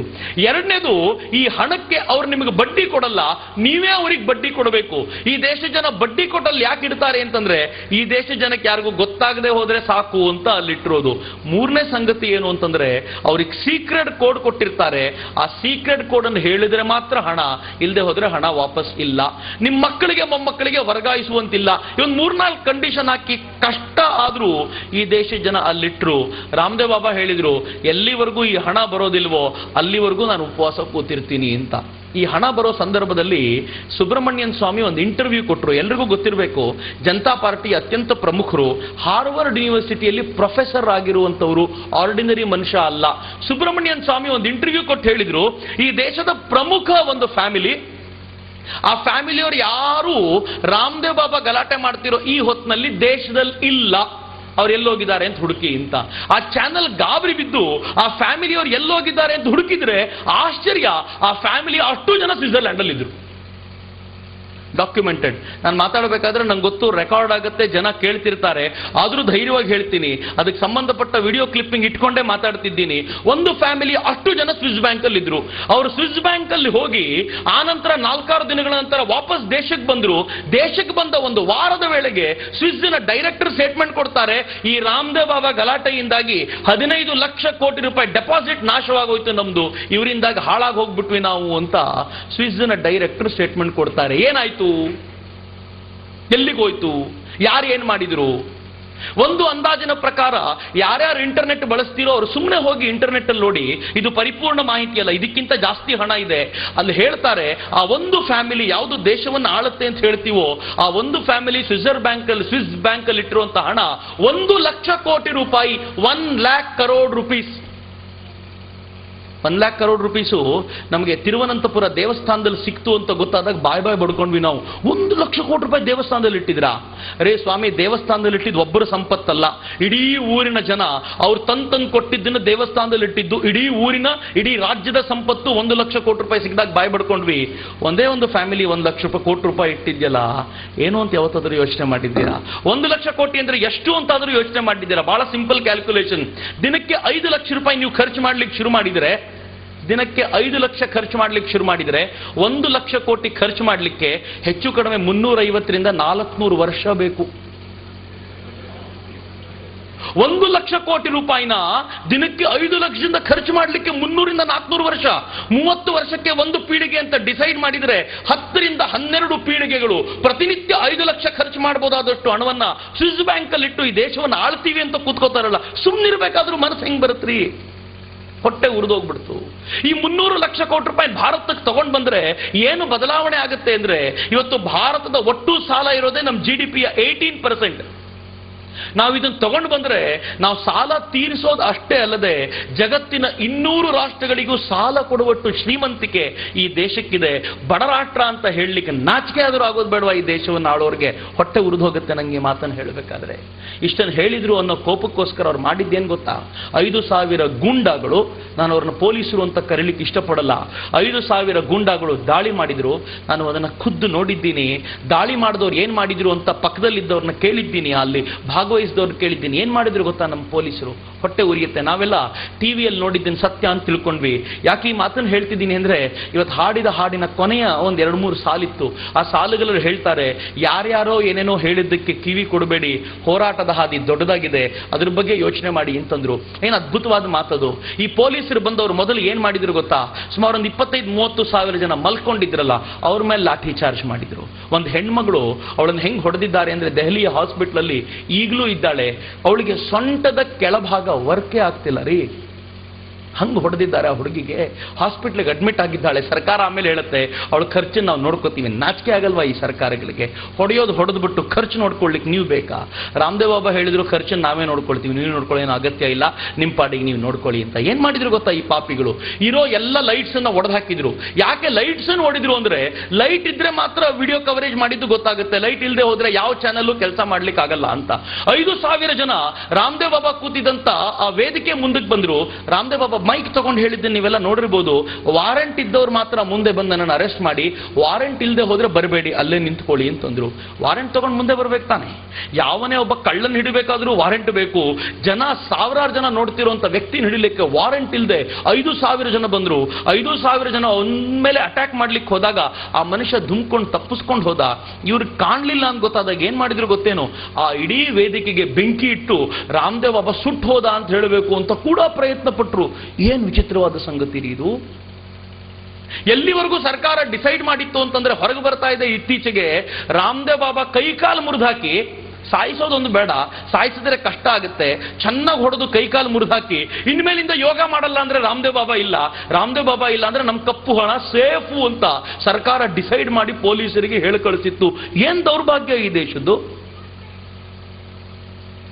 ಸರ್ಕಾರ ಮಾಡಿ ಗೆದ್ದುಕೊಳ್ತು. ಯಾವ ಮನುಷ್ಯ ಏಟು ತಿನ್ನೋ, ಯಾವ ಮನುಷ್ಯ ತಪ್ಪಿಸ್ಕೊಂಡು ಹೋಗ್ಬೇಕಾದ ಪರಿಸ್ಥಿತಿ ಬಂತೋ, ಯಾವ ಮನುಷ್ಯ ತನ್ನ ಜನರಿಗೆ ಏಟ್ ಆಗ್ಬೇಕಾದ್ರೆ ಕಣ್ಣಿಂದ ನೋಡ್ಕೊಂಡಿರ್ಬೇಕಾಗಿ ಬಂತೋ, ಆ ಮನುಷ್ಯ ವಿಲನ್ ಆಗ್ಬಿಟ್ಟ. ಯಾರು ಹೊಡೆದ್ರೋ, ಯಾರು ದೌರ್ಜನ್ಯ ಮಾಡಿದ್ರೋ, ಶೋಷಣೆ ಮಾಡಿದ್ರೋ ಅವ್ರು ಹೀರೋಗಳಾಗ್ಬಿಟ್ರು. ಆದ್ರೆ ಜನ ಜಾಗೃತಗೊಂಡಿದ್ರಲ್ಲ, ಒಳಗೊಂದು ಕುದಿ ಇತ್ತಲ್ಲ, ಅದರ ಸಕ್ಸಸ್ ಅಣ್ಣಾ ಹಜಾರೆ ನೀಟಾಗಿ ತಗೊಂಡು ಹೋದ್ರು. ಎಂತ ಅದ್ಭುತವಾದ ಆಂದೋಲನ ಆಯ್ತು ಅಂತಂದ್ರೆ, ಅಣ್ಣಾ ಹಜಾರೆ ಆಗಸ್ಟ್ 16 ನಂತರ ಜನ್ ಲೋಕ್ಪಾಲ್ ಬರಲಿಲ್ಲ ಅಂದ್ರೆ ನಾನು ಹೋರಾಟಕ್ಕೆ ಕೂತ್ಕೋತೀನಿ ಅಂತ ಹೇಳಿದ್ರು. ತಿಹಾರ್ ಜೈಲಿಗೆ ಎತ್ಕೊಂಡೋಗಿ ಹಾಕಿದ್ರು. ಈ ದೇಶದ ವಿಚಿತ್ರ ಏನು ಅಂತಂದ್ರೆ, ಉಪವಾಸ ಮಾಡ್ಲಿಕ್ಕೆ ಅಂತ ಕೂತರು ಕೂಡ ತಿಹಾರ್ ಜೈಲಿಗೆ ಹೋಗ್ಬೇಕಾದ ಪ್ರಸಂಗ, ತಿಹಾರ್ ಜೈಲಿಗೆ ಅವ್ರನ್ನ ಹೊತ್ಕೊಂಡು ಹೋಗ್ಬೇಕಾದಂತ ಸ್ಥಿತಿ ಬಂತು. ನನಗೆ ಆಶ್ಚರ್ಯದ ಸಂಗತಿ ಏನು ಗೊತ್ತೇನು? ಅಣ್ಣಾ ಹಜಾರೆ ತಿಹಾರ್ ಜೈಲಿನಲ್ಲಿದ್ದಾಗ ಈ ದೇಶದ ಅನೇಕ ರಾಜಕಾರಣಿಗಳು ತಿಹಾರ್ ಜೈಲಿನಲ್ಲಿದ್ರು. ಒಬ್ಬ ರಾಜಕಾರಣಿ ಈ ದೇಶಕ್ಕೆ ಮಾಡಿದ ಮೋಸ 1,76,000 ಕೋಟಿ ರೂಪಾಯಿ, ದಿನಕ್ಕೆ 5 ಲಕ್ಷದಂತೆ ಖರ್ಚು ಮಾಡಿದರೆ 900 ವರ್ಷ ಖರ್ಚು ಮಾಡಬಹುದಾದಷ್ಟು ಹಣವನ್ನ ಒಬ್ಬ ವ್ಯಕ್ತಿ ದೇಶಕ್ಕೆ ಮೋಸ ಮಾಡದ. ಆ ವ್ಯಕ್ತಿನ ಒಳಗಿಟ್ರು. ಇನ್ನೊಬ್ಬ ವ್ಯಕ್ತಿ ಕಾಮನ್ವೆಲ್ತ್ ಗೇಮ್ಸ್ ಮಾಡಿ ಈ ದೇಶಕ್ಕೆ ಕೆಟ್ಟ ಹೆಸರು ತಂದಂತ ವ್ಯಕ್ತಿ, ಅವನನ್ನು ತಗೊಂಡೋಗಿ ಒಳಗಿಟ್ರು. ಕನ್ನಿಮೋಳಿನ ತಗೊಂಡು ಒಳಗಿಟ್ರು. ಅವರನ್ನು ನೋಡ್ಲಿಕ್ಕೆ 100 ಜನ ಬರಲಿಲ್ಲ. ಆದ್ರೆ ಉಪವಾಸ ಮಾಡ್ತೀನಿ ಅಂತ ಅಣ್ಣಾ ಹಜಾರೆ ಹೋಗಿ ಕೂತ್ರು. ಒಂದು ಪೈಜಾಮ, ಒಂದು ವೈಟ್ ಕುರ್ತಾ, ತಲೆ ಮೇಲೆ ಒಂದು ಗಾಂಧಿ ಟೋಪಿ, ಸ್ವಂತ ಮನೆ ಇಲ್ಲ ಪುಣ್ಯಾತ್ಮನಿಗೆ, ದೇವಸ್ಥಾನದಲ್ಲಿ ಮಲಗುತ್ತಾನೆ, ದೇವಸ್ಥಾನದ ಪ್ರಸಾದ ಊಟ. ಅವನ ಆಸ್ತಿ ಎಷ್ಟು ಅಂದ್ರೆ, ಒಂದು 4 ಜನ 20 ನಿಮಿಷ ಕೂತ್ ಲೆಕ್ಕ ಹಾಕಿದ್ರೆ ಆಸ್ತಿನೇ ಮುಗಿದೋಗುತ್ತೆ. ಅಷ್ಟು ಆಸ್ತಿ ಇಟ್ಕೊಂಡಿರುವಂತ ವ್ಯಕ್ತಿ, ಅವನನ್ನು ಜೈಲಿಗೆ ಹಾಕಿದ್ರೆ ನೀವು ನಂಬಲ್ಲ, 10,000 ಜನ ಜೈಲಿನ ಹೊರಗಡೆ ನಿಂತುಕೊಂಡು, ಅಣ್ಣ ನೀನು ಊಟ ಮಾಡಲಿಲ್ಲ ಅಂದ್ರೆ ನಾವು ಊಟ ಮಾಡಲ್ಲ ಅಂತಂದ್ರು. ಏನ್ ಅದ್ಭುತ ರೀ ಇದು. ದೇಶ ಎಷ್ಟು ಬದಲಾಗಿದೆ ಯೋಚನೆ ಮಾಡಿ. ನಮ್ಗೆ ಗೊತ್ತಿಲ್ಲದಂತೆ ನಮ್ಮಮ್ಮ ಮನೇಲಿ ಹೇಳ್ತಿದ್ರು, ಥೂ ಈ ಮನುಷ್ಯ ಉಪವಾಸ ಮಾಡೋದನ್ನ ನಂಗೂ ಊಟ ಮಾಡ್ಲಿಕ್ಕೆ ಮನಸ್ಸು ಬರ್ತಾ ಇಲ್ಲ ಕಣೋ ಅಂತ ನಮ್ಮಮ್ಮ ಹೇಳ್ತಿದ್ಲು. ಯಾವ ವಿಚಾರದಲ್ಲಿ ನಮ್ಮಮ್ಮ ಯಾವತ್ತು ತಲೆ ಕೆಡಿಸ್ಕೊಂಡೋಳೆ ಅಲ್ವೋ, ಅವಳ ಪಾಡಿಗೆ ಅವಳು ಮನೆ ಚೆನ್ನಾಗಿ ನೋಡ್ಕೊಂಡ್ರೆ ಸಾಕು ಅಂತ ಅಂತವ್ರು ಹೇಳ್ತಾಳೆ, ಇವನು ಉಪವಾಸ ನೋಡಿದ್ರೆ ನನಗೆ ಊಟ ಮಾಡ್ಲಿಕ್ಕೆ ಮನಸ್ಸು ಬರ್ತಿಲ್ಲ ಕಣೋ, ಈ ಸರ್ಕಾರದವ್ರಿಗೆ ಇಷ್ಟಾದ್ರೂ ಬುದ್ಧಿ ಬೇಡುವ ಅಂತ ಮನೆಯಲ್ಲಿ ಕೂತಿರೋ ಒಬ್ಬ ತಾಯಿ ಯೋಚನೆ ಮಾಡೋ ಮಟ್ಟಿಗೆ ಅಣ್ಣಾ ಹಜಾರೆ ತಂದ್ರಲ್ಲ, ದೇಶ ಬದಲಾಗ್ತಾ ಇದೆ ರೀ. ಎಂತ ಅದ್ಭುತವಾದ ಬದಲಾವಣೆ ಇವತ್ತು ದೇಶಕ್ಕೆ ಬಂದಿದೆ ಅಂತಂದ್ರೆ, ದೇಶದ ಮೂಲೆ ಮೂಲೆಯಲ್ಲೂ ಹೊಸತನದ ಚಿಂತನೆ ನಡೆದಿದೆ. ಈ ಹೊಸತನದ ಚಿಂತನೆಯ ನಡುವೆಯೇ, ಈ ಗಾಳಿಯ ನಡುವೆಯೇ ನಾವು ಈ ದೇಶಕ್ಕೊಂದು ಹೊಸ ದಿಕ್ಕನ್ನು ಕೊಡುವಂತ ಪ್ರಯತ್ನವನ್ನ ನಾವು ನೀವೆಲ್ಲರೂ ಸೇರಿ ಮಾಡಬೇಕಾಗಿದೆ. ಒಂದು ಗಂಭೀರವಾದ ಚಿಂತನೆ, ಒಂದು ಗಂಭೀರವಾದ ಹೆದರಿಕೆ ಈ ದೇಶದ ಮೇಲೆ ಶುರುವಾಗಿದೆ. ಬಹಳ ಜನರಿಗೆ ಗೊತ್ತಿಲ್ಲ, ಚೀನಾ ಅನ್ನುವಂಥ ರಾಷ್ಟ್ರ ನಮ್ಮ ಪಕ್ಕದ ರಾಷ್ಟ್ರ, ಭಾರತದೊಂದಿಗೆ ತುಂಬಾ ಕಾಂಪಿಟೇಷನ್ ಇರುವಂತ ರಾಷ್ಟ್ರ, ಸದ್ಯಕ್ಕೆ ಭಾರತದ ಮೇಲೆ ಆಕ್ರಮಣ ಮಾಡಬಹುದಾದ ಸ್ಥಿತಿ ಇದೆ ಅನ್ನುವಂಥ ವಾತಾವರಣ ಸೃಷ್ಟಿಯಾಗಿದೆ. ಯಾಕೆ ಈ ವಾತಾವರಣ ಸೃಷ್ಟಿ ಆಯಿತು ಅಂತಂದ್ರೆ, ಅಮೆರಿಕ ಅನ್ನೋ ರಾಷ್ಟ್ರ ತಾನು ಪೂರ್ತಿ ಕೊಲ್ಯಾಪ್ಸ್ ಆಗಿದೆ. ಅಮೆರಿಕ ರಾಷ್ಟ್ರದಲ್ಲಿ ಇವತ್ತು ಡಾಲರ್ಗೆ ಬೆಲೆ ಇಲ್ಲ ಅಂತ ಅಮೆರಿಕ ತಾನು ಸೃಷ್ಟಿ ಮಾಡಿಟ್ಟಿರೋ, ತಾನು ತಯಾರು ಮಾಡಿಟ್ಟಿರೋ ಮದ್ದು ಗುಂಡುಗಳ ಮಾರಾಟಕ್ಕೋಸ್ಕರ ಜಗತ್ನಲ್ಲಿ ಒಂದು ಯುದ್ಧ ಮಾಡಿಸಬೇಕು ಅಂತ ಹೊರಟಿದೆ. ಅಂತ ಯುದ್ಧವೊಂದು ಚೀನಾದ ಭಾರತದ ಮೇಲೆ ನಡೆಸಬಹುದಾ ಅಂತ ಆತಂಕ ಎಲ್ಲರಲ್ಲೂ ಮನೆ ಮಾಡಿಕೊಂಡಿದೆ. ಅದೇ ವೇಳೆಗೆ ಭಾರತದಲ್ಲಿ ಈ ನಮ್ಮ ನಡುವೆ ನಡೀತಾ ಇರುವಂತ ಕೆಲವು ಘಟನೆಗಳಿವೆಯಲ್ಲ, ಅನೇಕ ಯುವಕ ಯುವತಿಯರು ಇತ್ತೀಚೆಗೆ ತುಂಬಾ ಚರ್ಚೆ ಮಾಡ್ತಿದ್ದಾರೆ. ನಾನು ಕೂಡ ಇದ್ರ ಬಗ್ಗೆ ತುಂಬಾ ಗಂಭೀರವಾದ, ಇತ್ತೀಚೆಗೆ ನಾನು ಅದನ್ನು ನೋಡಿ ನೋಡಿ ಗಾಬರಿ ಆಗೋಗಿದೆ ನನಗೆ. ಎಂತ ಗಂಭೀರವಾದ ಚಿಂತನೆ. ವಿಶೇಷವಾಗಿ ಸೌತ್ ಕೆನರಾದಲ್ಲಂತೂ ನಮ್ಮ ಹೆಣ್ಮಕ್ಳು ನಮ್ಮ ಮನೆಯನ್ನು ಬಿಟ್ಟು ಓಡೋಗೋದಕ್ಕೆ ಶುರು ಮಾಡಿದ್ದಾರೆ. ಲವ್ ಜಿಹಾದ್ ಅನ್ನೋ ಹೆಸರಲ್ಲಿ ಒಂದಷ್ಟು ಮುಸಲ್ಮಾನ್ ಯುವಕರು, ಇಲ್ಲಿ ಯಾರಾದ್ರೂ ಮುಸಲ್ಮಾನ್ ಯುವಕರಿದ್ರೆ ತಪ್ಪು ತಿಳ್ಕೊಳ್ಬೇಡಿ, ಆದ್ರೆ ನಡೀತಾ ಇರುವಂತಹ ಘಟನೆಗಳನ್ನು ಹಂಚ್ಕೋಬೇಕು ಅಂತ ಇಷ್ಟಪಡ್ತೀನಿ. ಒಂದಷ್ಟು ಮುಸಲ್ಮಾನ್ ಯುವಕರು ಹಿಂದೂ ಹೆಣ್ಮಕ್ಳನ್ನ ಅಪಹರಿಸ್ಕೊಂಡು ಹೋಗಬೇಕು ಅಂತ ನಿರ್ಧಾರ ಮಾಡ್ತಾರಲ್ಲ, ಏನ್ ದೌರ್ಭಾಗ್ಯದ ಸಂಗತಿ ಇದು. ಯಾವುದೋ ಒಂದು ಟೆಲಿಫೋನ್ ಬೂತ್ ನಲ್ಲಿ, ಯಾವುದೋ ಒಂದು SMS ರೀಚಾರ್ಜ್ ಸೆಂಟರ್ ಅಲ್ಲಿ, ಸಿಮ್ ಕಾರ್ಡ್ ರೀಚಾರ್ಜ್ ಸೆಂಟರ್ ನಲ್ಲಿ ನಮ್ಮ ಹೆಣ್ಮಗಳು ಹೋಗಿ ಒಂದು ಸಿಮ್ ಕಾರ್ಡ್ ನಂಬರ್ ಕೊಟ್ಟು ಸಿಮ್ ರೀಚಾರ್ಜ್ ಮಾಡಿಸ್ಕೊತಾಳೆ. ತುಂಬಾ ಸುಲಭ ಇದು. ಮೊದಲಾದ್ರೆ ಸ್ಕ್ರಾಚ್ ಕಾರ್ಡ್ ಇತ್ತು, ಕಾರ್ಡ್ ಸ್ಕ್ರಾಚ್ ಮಾಡಿ ರೀಚಾರ್ಜ್ ಮಾಡೋದಿತ್ತು. ಇತ್ತೀಚೆಗೆ ನಂಬರ್ ಕೊಟ್ಟು ರೀಚಾರ್ಜ್ ಮಾಡಿಸ್ಬೇಕು. ಒಂದ್ಸಲ ರೀಚಾರ್ಜ್ ಮಾಡಿಸಿದ್ರೆ ಅಲ್ಲಿ ರೀಚಾರ್ಜ್ ಮಾಡಲಿಕ್ಕೆ ಕೂತಂತ ಹುಡುಗ, ಮುಸಲ್ಮಾನ್ ಹುಡುಗ, ಅದಾದ ನಂತರ ಅವಳಿಗೆ ಒಂದು ಮೆಸೇಜ್ ಕಳಿಸ್ತಾನೆ. 4 ಮೆಸೇಜ್ ಆಯ್ತು. 5ನೇ ಮೆಸೇಜ್ ವೇಳೆಗೆ ಇವಳು ಮೆಸೇಜ್ ರಿಪ್ಲೈ ಮಾಡಿದ್ರು. 1 ತಿಂಗಳು ಕಳೆಯೋದ್ರ ವೇಳೆಗೆ ಮುಂದಿನ ತಿಂಗಳು ಇವಳು ಅಲ್ಲಿಗೆ ಹೋಗಬೇಕು ಅಂತಾನೆ ಇಲ್ಲ, ಇವನೇ ಅವಳಿಗೆ ರೀಚಾರ್ಜ್ ಮಾಡಿಸ್ದ. 200 ರೂಪಾಯಿ ರೀಚಾರ್ಜ್ಗೆ ನಮ್ಮ ಹುಡುಗಿನ ನಾವು ಕಳ್ಕೊಂಡ್ವಿ. ಏನು ಆಶ್ಚರ್ಯದ ಸಂಗತಿ ಇದು. 200 ರೂಪಾಯಿ ರೀಚಾರ್ಜ್ ಮಾಡಿಸಿದ ಹುಡುಗ ಅಪ್ಪನಿಗಿಂತ ಹತ್ತಿರದವನಾಗ ಆ ಹುಡುಗಿ ಕಾಣ್ತಾನೆ. ಗೊತ್ತಿಲ್ಲದೆ ಆ ಹುಡುಗಿ ನೋಡ್ತಿರ್ತಾಳೆ. ಕೆಲವೇ ದಿನಗಳಲ್ಲಿ ಆ ಹುಡುಗಿ ಅವನ ಜೊತೆ ಬೈಕ್ ಏರಿ ಪರಾರಿ ಆಗ್ತಾಳೆ. ನಾವು ನೋಡ್ತಾ ಕೂತಿರ್ತೀವಿ. ನೋವಿನ ಸಂಗತಿ ಏನ್ ಗೊತ್ತೇನು, ಇದೊಂದು ವ್ಯವಸ್ಥಿತವಾದ ಜಾಲ ನಡೀತಾ ಇದೆ. ಇತ್ತೀಚೆಗೆ ಇಂಟೆಲಿಜೆನ್ಸ್ ನಲ್ಲಿ ಸಿಕ್ಕಾಪಟ್ಟೆ ಮಾಹಿತಿ ಇದೆ. ಯಾವಾಗ ಹೊರಗೆ ಬಂತು ಅಂತಂದ್ರೆ, ಕೇರಳದ ಲವ್ ಜಿಹಾದ್ ಆಯ್ತು. ಕೇರಳದ ಅತ್ಯಂತ ಪ್ರಮುಖ ರಾಜಕಾರಣಿಯೊಬ್ಬರ ಮಗಳನ್ನೇ ಮುಸ್ಲಿಂ ಒಬ್ಬ ಅಪಹರಿಸ್ಕೊಂಡು ಹೋಗ್ಬಿಟ್ಟ. ಆಗ ಕುದಿ ಶುರುವಾಯ್ತು ಅವರಿಗೆ. ಅಲ್ಲಿವರೆಗೂ ನಾವು ಹೇಳಿದ ಮಾತು ನಂಬ್ತಿರ್ಲಿಲ್ಲ ಅವರು. ಕುದಿ ಶುರುವಾದ್ಮೇಲೆ ಅದರ ಮೇಲೆ ರಿಸರ್ಚ್ ಮಾಡಿಸಬೇಕು, ಅದರ ಮೇಲೆ ಇಂಟೆಲಿಜೆನ್ಸ್ ಅನ್ನು ಬಿಡಬೇಕು ಅಂತ ಯೋಚನೆ ಮಾಡಿದಾಗ ಅವ್ರಿಗೆ ಗಾಬರಿ ಆಗುವಂತ ಅಂಶಗಳು ಹೊರಗೆ ಬಂದು, ಆ ಅಂಶಗಳಲ್ಲಿ ಅವ್ರು ಹೇಳ್ತಾರೆ, ಲವ್ ಜಿಹಾದಿಗೋಸ್ಕರ ನಾನು ತುಂಬಾ ಗಂಭೀರವಾದ ವಿಚಾರ ಹೇಳ್ತೀನಿ. ಒಂದು ಬ್ರಾಹ್ಮಣ ಹುಡುಗಿಯನ್ನು ಅಪಹರಿಸ್ಕೊಂಡು ಹೋದ್ರೆ ಒಬ್ಬ ಮುಸಲ್ಮಾನ್ ಹುಡುಗನಿಗೆ 7 ಲಕ್ಷ ರೂಪಾಯಿ ಕೊಡಬೇಕು ಅನ್ನುವಂತ ಒಂದು ವರದಿಯೇ ಅವರಲ್ಲಿದೆ. 7 ಲಕ್ಷ ರೂಪಾಯಿ ಅವನಿಗೆ ಕೊಟ್ಟು ಅವನಿಗೆ ಸೆಟ್ಲ್ ಮಾಡಿಸೋ ಪ್ರಯತ್ನ ಮಾಡ್ತಾರೆ. 1 ವರ್ಷ ಅವಳ ಜೊತೆ ಬದುಕಿದ್ರೆ ಸಾಕು, ಆಮೇಲೆ ಬದುಕಲಿಕ್ಕಾಗಲಿಲ್ಲ ಅಂದ್ರೆ ಬಿಡು, ಅವಳನ್ನು ಹಿಂದೂಗಳಂತೂ ಸ್ವೀಕಾರ ಮಾಡಲ್ಲ, ಅವಳ ಅಬ್ಬೆ ಪಾರಿಯಾಗಿ ತಿರುಗಾಡ್ತಿರ್ತಾಳೆ, ಮುಸ್ಲಿಂ ಆಗಿ ಉಳ್ಕೊಳ್ತಾಳೆ, ಹುಟ್ಟೋ ಮಗು ಮುಸಲ್ಮಾನ ಕಂಟಿನ್ಯೂ ಆಗತ್ತೆ, ಆಮೇಲೆ ನೀನ್ ತಲೆ ಕೆಡಿಸ್ಕೊಡ್ಬೇಡ ಅಂತ ಹೇಳ್ಬಿಟ್ಟಿದ್ದಾರೆ ಅವ್ರಿಗೆ. ಏನ್ರಿ ಇದು. ನಾನು ಇತ್ತೀಚೆಗೆ ಒಂದು ಹೆಣ್ಮಗುನ ನನ್ನ ಕರ್ಕೊಂಡ್ ಬಂದಿದ್ರು, ಶಿವಮೊಗ್ಗದಲ್ಲಿ ಕರ್ಕೊಂಡು ಬಂದಿದ್ರು, ಮುದ್ದಾದ ಹುಡುಗಿ. ಅವಳು ಹೇಳ್ತಾಳೆ, HP ಕಂಪನಿಯಲ್ಲಿ ಕೆಲಸಕ್ಕಿದ್ದೀನಿ, ನಾನು ನನ್ನ ಜೊತೆ ಕೆಲಸ ಮಾಡುವಂತ ಒಬ್ಬ ಕ್ರಿಶ್ಚಿಯನ್ ಹುಡುಗನ ಇಷ್ಟಪಟ್ಟಿದ್ದೀನಿ, ಮದುವೆ ಆಗಬೇಕು ಅಂತಿದ್ದೀನಿ. ತುಂಬಾ ತಿಳಿಸಿ ಹೇಳಿದ್ವಿ, ನೀನು ಮದುವೆ ಆದ್ರೆ ಆಗ್ಬೋದಾದ ಸಮಸ್ಯೆ ಏನು, ನಿಮ್ಮ ಅಪ್ಪ ಅಮ್ಮನ ಪ್ರಾಬ್ಲಮ್ ಏನು ಯೋಚನೆ ಮಾಡು. ಎಲ್ಲಕ್ಕಿಂತ ಹೆಚ್ಚು ವ್ಯವಸ್ಥಿತವಾದ ಜಾಲ ಪ್ರೀತಿ ಅಲ್ಲ. ಇದು ಪ್ರೀತಿಯೇ ಆದ್ರೆ ಒಂಥರ 7 ಲಕ್ಷ ರೂಪಾಯಿ ತಗೊಳ್ಳಿಕ್ಕೆ, 5 ಲಕ್ಷ ರೂಪಾಯಿ ತಗೊಳ್ಳಿಕ್ಕೆ ನೀನು ಪ್ರೀತಿ ಮಾಡಿ ಮದುವೆ ಮಾಡುವನು ಅವ್ನು ಮಾಡೋದಿಲ್ಲ. ಪ್ರೀತಿ ಅಂತ ಅನ್ಕೊಂಡಿದ್ದೀರಾ? 5 ಲಕ್ಷ ತಗೊಂಡು 2 ವರ್ಷ ನಿನ್ ಜೊತೆ ಇದ್ದ, 3ನೇ ವರ್ಷ ನಿನ್ನನ್ನು ಬಿಟ್ಟ, ಇನ್ನ 5 ಲಕ್ಷಕ್ಕೋಸ್ಕರ ಮತ್ತೊಬ್ಬ ಹಿಂದೂ ಹೆಣ್ಣುಡುಗಿ ಹೋದ. ಇದೇ ಅವನ ದಂಧೆ, ಇದೇ ಅವನ ಕೆಲಸ. ಇದನ್ನ ಪ್ರೀತಿ ಅಂತ ತಿಳ್ಕೊಳ್ಳೋದು ಎಷ್ಟರ ಮಟ್ಟಿಗೆ ನ್ಯಾಯ ಅಂತ ಆ ಹುಡುಗಿಗೆ ಎಷ್ಟು ತಿಳಿ ಹೇಳಿದ್ರು ಒಪ್ಕೊಂಡ್ಲು. ಎದುರಿಗೆ 2 ತಿಂಗಳು ಆಗೋದ್ರೊಳಗೆ ಅವ್ರ ಅಪ್ಪ ಫೋನ್ ಮಾಡಿದ್ರು, ಎದುರಿಗೆ ಒಪ್ಕೊಂಡ್ಲು ಅಷ್ಟೇ ಚಕ್ರವರ್ತಿ. ಈಗೆಲ್ಲ ಬಿಟ್ಬಿಟ್ಟು ಮನೆ ಬಿಟ್ಬಿಟ್ಟು ಅವನ ಜೊತೆ ಹೋಗ್ಬಿಟ್ಟಿದ್ದಾಳೆ, ಕೆಲಸಕ್ಕೂ ರಾಜೀನಾಮೆ ಕೊಟ್ಟು ಅವನ ಜೊತೆ ಇದ್ದಾಳೆ ಅಂತ. ಕೆಲಸಕ್ಕೆ ರಾಜೀನಾಮೆ ಕೊಟ್ಟು ಇರೋದು ಅಂದ್ರೆ ಅರ್ಥ ಅವಳ ಕತೆ ಮುಗೀತು ಇನ್ನು ಅಂತ. ಯಾರೀ ಕಾಪಾಡಬೇಕು? ಯಾಕೆ ಹಿಂಗಾಗ್ಬಿಡ್ತು ಅಂದರೆ ಈ ರಾಷ್ಟ್ರೀಯ ವಿಚಾರಗಳ ಕುರಿತಂತೆ ನಮ್ಮ ಮನೇಲಿ ಚರ್ಚೆ ಮಾಡೋದನ್ನು ನಾವು ಬಿಟ್ಟುಬಿಟ್ಟಿದ್ದೀವಿ. ನಮ್ಮ ಮನೇಲಿ ನಾವು ಹೆಂಗಾಗ್ಬಿಟ್ಟಿದ್ದೀವಿ ಅಂತಂದರೆ, ಕೆಲಸದಿಂದ ಬಂದ ಗಂಡ ಅವನ ಹೆಂಡತಿ ಜೊತೆಗೆ ಈ ಥರದ ವಿಚಾರವನ್ನು ಚರ್ಚೆ ಮಾಡೋದೇ ತಪ್ಪು ಅಂತ ತಿಳ್ಕೊಳ್ತಿದ್ದಾನೆ. ಅವನ ಹೆಂಡತಿ ಜೊತೆ ಇಂಥ ವಿಚಾರ, ಮಕ್ಕಳ ಮುಂದೆ ಇಂಥ ವಿಚಾರ ಚರ್ಚೆ ಮಾಡಬಾರ್ದು, ಹಿಂಗೆ ಮಾಡಿಬಿಟ್ರೆ ಹಂಗೆ ಆಗ್ಬಿಡುತ್ತೆ ಅಂತ ತಿಳ್ಕೊಂಡಿದ್ದಾನೆ. ಅದರ ವಾಸ್ತವ ಏನು ಗೊತ್ತೇನು? ನಮ್ಮ ಮನೇಲಿ ರಾಷ್ಟ್ರೀಯ ವಿಚಾರ ಚರ್ಚೆ ಆಗದೇ ಇರೋದ್ರಿಂದಲೇ ನಮ್ಮ ಮನೇಲಿ ಒಂದು ದೊಡ್ಡ ಕಂದಕ ಉಂಟಾಗಿದೆ. ಅದಕ್ಕೆ ನಾನು ಕಳಕಳಿಯಿಂದ ಪ್ರಾರ್ಥಿಸ್ಕೊಳ್ತೀನಿ, ನಮ್ಮ ಮನೆಯನ್ನ ಸೂತಕದ ಮನೆ ಮಾಡಬೇಡಿ. ದಯವಿಟ್ಟು ನಮ್ಮ ಮನೇಲಿ ಎಲ್ಲರೂ ಪ್ರತಿ ವಾರಕ್ಕೊಂದ್ಸಲ ಆದರೂ ಕೂತ್ಕೊಂಡು ಈ ರಾಷ್ಟ್ರೀಯ ವಿಚಾರಗಳ ಕುರಿತಂತೆ ಚರ್ಚೆ ಮಾಡಿ. ಲವ್ ಜಿಹಾದ್ ಆಗಿ ಪಕ್ಕದ ಮನೆ ಹುಡುಗಿ ಓಡೋದಾಗ ಅದ್ರ ಕುರಿತಂತೆ ನಿಮ್ಮ ಹೆಣ್ಣು ಮಕ್ಕಳಿಗೆ ಎಜುಕೇಶನ್ ಕೊಡುವಂತ ಪ್ರಯತ್ನ ಮಾಡಿ. ಎಲ್ಲಕ್ಕೂ ಹೆಚ್ಚು ನಮ್ಮ ಹೆಣ್ಣು ಮಕ್ಕಳು ಈ ಕುರಿತಂತೆ ಒಂದು ನಿಧಾನವಾದ ಪ್ರಯತ್ನ ಶುರು ಮಾಡಬೇಕು. ನಂಗೆ ಬಹಳ ಖುಷಿಯಾಗಿರುವಂತ ವಿಚಾರ, ನಿನ್ನೆ ತಾನೇ ಒಂದು ಹೆಣ್ಮಗಳು ಫೇಸ್ಬುಕ್ ನಲ್ಲಿ ಮೆಸೇಜ್ ಮಾಡಿದ್ದಾಳೆ. ಆ ಹುಡುಗಿ ಕಿವಿ ಕೇಳಿಸಲ್ಲ, ಮಾತಾಡ್ಲಿಕ್ಕೆ ಬರಲ್ಲ. ಮೆಸೇಜ್ ಏನು ಮಾಡಿದಾಳೆ ಗೊತ್ತೇನು? ಅಣ್ಣ, ನನ್ನ ಕಿವಿ ಕೇಳಿಸಲ್ಲ ಅಂತ ನಾನೊಂದು ಕ್ಲಾಸಿಗೆ ಹೋಗ್ತಾ ಇದ್ದೆ. ಕ್ರಿಶ್ಚಿಯನ್ ನನಗೆ ಸೈನ್ ಪಾಠ ಹೇಳ್ಕೊಡ್ತಾ ಇದ್ಲು. ಹೇಳ್ಕೊಡ್ಬೇಕಾದ್ರೆ ನನಗೆ ಗೊತ್ತಿಲ್ಲದಂತೆ ಅವಳು ಮೋಡಿಗೆ ಒಳಗಾಗ್ಬಿಟ್ಟೆ ನಾನು. ಹಿಂದುತ್ವ ಅನ್ನೋದು ಯೂಸ್ಲೆಸ್, ಹಿಂದೂ ಧರ್ಮ ಅನ್ನೋದು ಯೂಸ್ಲೆಸ್, ಕ್ರಿಸ್ತನೊಬ್ಬನೇ ದೇವರು ಅಂತ ನಮಗೆಲ್ಲ ಪಾಠ ಮಾಡ್ತಿದ್ದಾರೆ ಅಣ್ಣ.